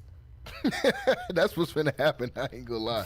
They finna franchise tag him probably for at least another year or 2, which is almost as bad as paying him because you're gonna have to pay him like 60-something million if you franchise tag him. But I like San Fran in this one too. Dolphins haven't done anything to prove that they're gonna win any games. Honestly, Tua's been playing bad. Tua hasn't been playing good.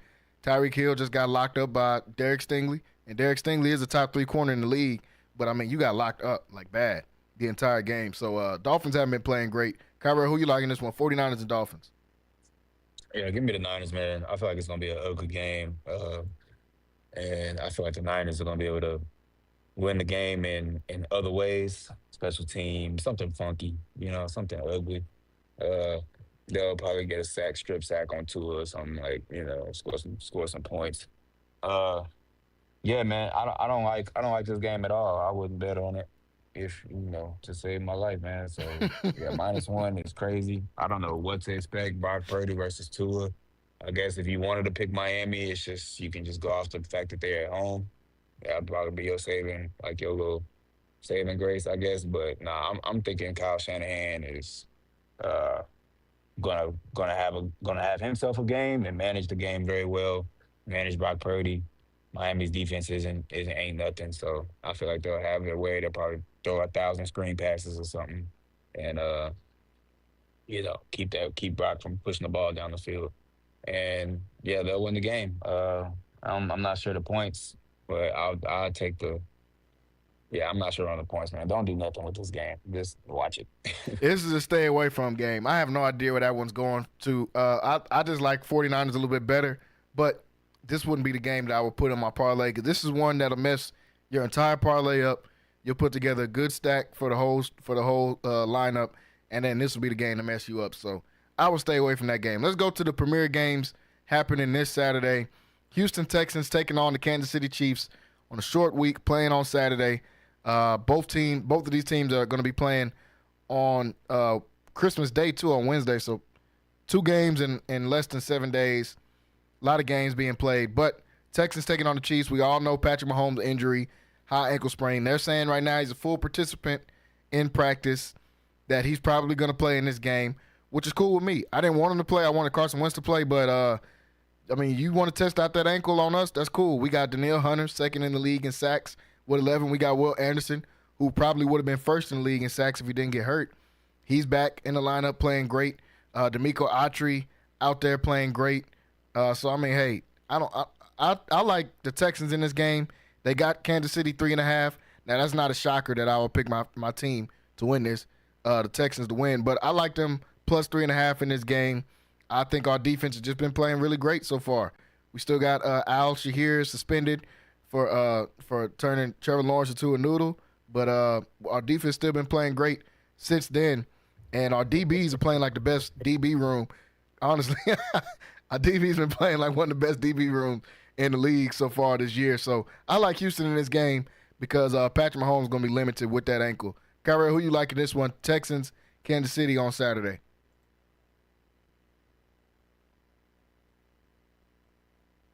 Your mic is still muted, Kyrie. I know you had trouble with that last time. There you go. Oh, my bad. Yeah, man.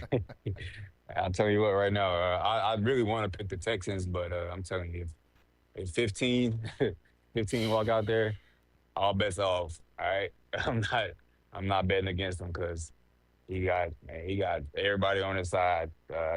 Roger Goodell, Jesus, whoever else you want to talk about, man. it's not looking good. So I mean, I'm going to be rooting for Houston because but yeah, 15 walks out there, man. Ain't no telling what can happen. Like I need to go to Buffalo Wild Wings and see if they try to pull something because They always there's gonna do. be something going on. Something going on. I would say put C.J. Stroud in bubble wrap because it might be a steel blade of grass out there. That he trip on or something, man. I don't know, but this is another game I stay away from.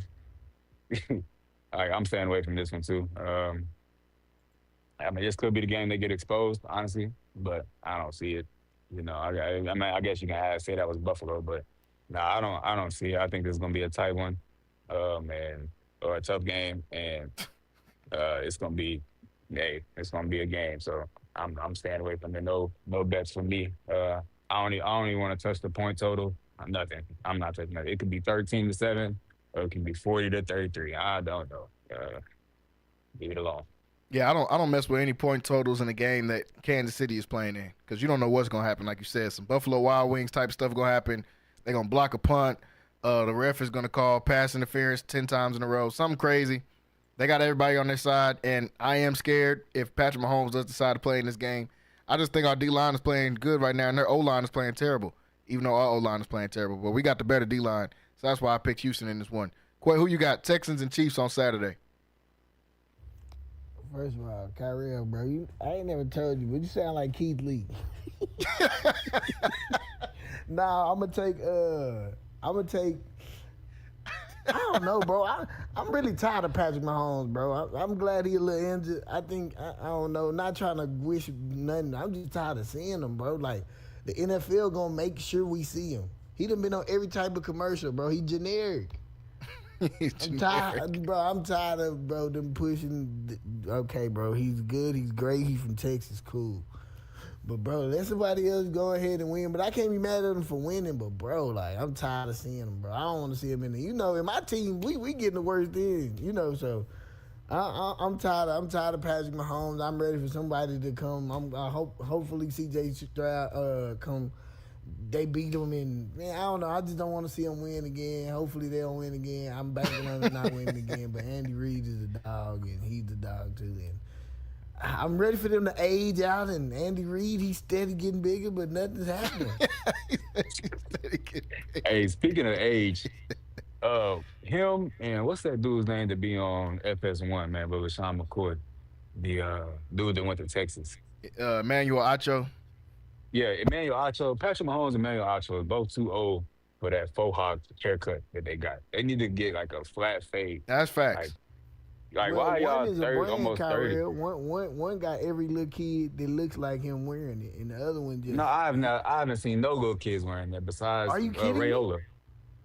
Are you kidding me, No, bro, that was like a 2-year thing. Little boys running around, them little mixed kids running around here with Pat Mahomes. They might just look like Pat Mahomes anyway. He need to cut that off. Yeah, I don't trust nobody at this age group. If you still got the mohawk, man, you fit the description. If a crime happened, I'm just going to assume it was you because your decision making is poor if you still have a mohawk and you're 30 something. I just don't trust you. But yeah, like you said, Quay, you're not supposed to root for Patrick Mahomes. He just beat y'all in overtime for the second time in the Super Bowl. So obviously, you're not supposed to root for Patrick Mahomes because he keeps beating your team in the Super Bowl. But I like the Texans in this game. But dangerous game to bet on. Dangerous game to bet on if you're going to bet. No idea what the point total is going to be. You never know when the Chiefs are playing. And then we don't even know if Mahomes is actually going to play. But if you're me, I would take Texans 3.5 in this one because I think our D-line is going to play good. Looking at one more game, the last game here, and it is the Saturday night or Saturday afternoon game, I guess you could say. Pittsburgh versus Baltimore. Lamar Jackson trying to get his revenge on the Pittsburgh Steelers. He comes out, lost his last 7 games to the Steelers. He's been playing phenomenal last week. 5 touchdowns, only 4 incompletions. Playing like an MVP, like he's been playing all year long. TJ Watt a little bit banged up, but they said he might play in this game. I think this is the game that Lamar Jackson gets over the hump. They got him 6.5. I would take Pittsburgh plus 6.5 just because these games are never like a touchdown type of game. These games are usually like 3-point wins, 2-point wins, somewhere like that. Even if Lamar goes out there and plays great. I think this is the game he gets his lick back. He finally comes out here, gets over the hump, over the Steelers, and Russell Wilson is starting to play like Russell Wilson again. He had that 400-yard game, and we had to give him his credit because he did have a 400-yard game, but I knew that wasn't going to last. Like, this is Russell Wilson. Like, come on, y'all. And then George Pickens is hurt. He's a little banged up. They said he might play, but he's not going to be 100%. I like Baltimore in this game to win this one. Quay, who you got? Baltimore versus Pittsburgh on Saturday.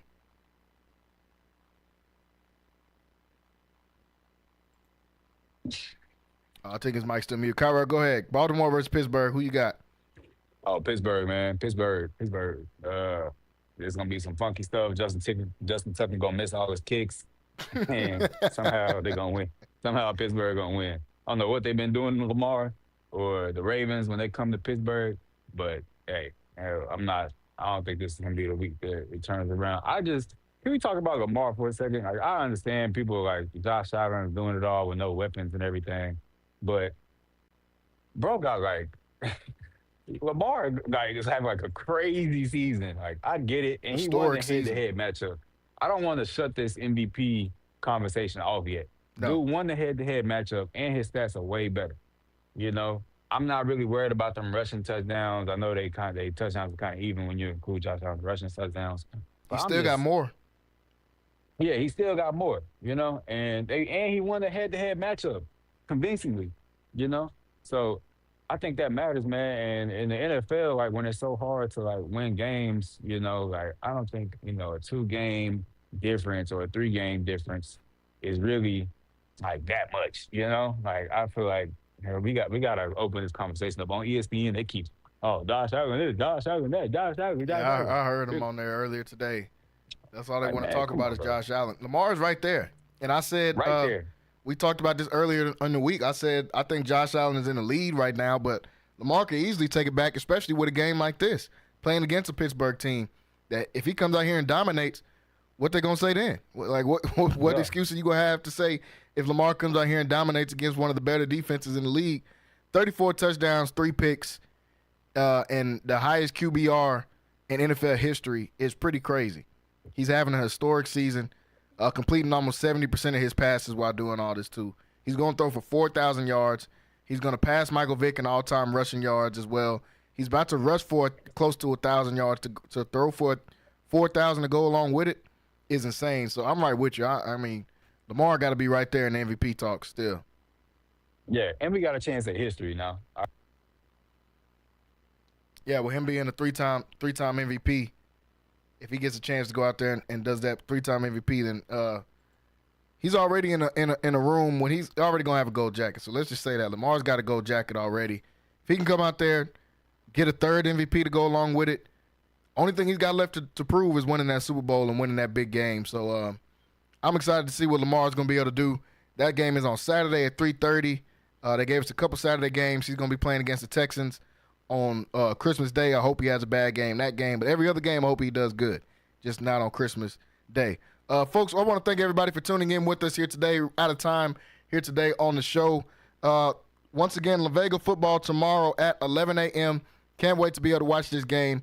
This game is at 11 o'clock. We'll be calling it right here on Centex Magic 94.5.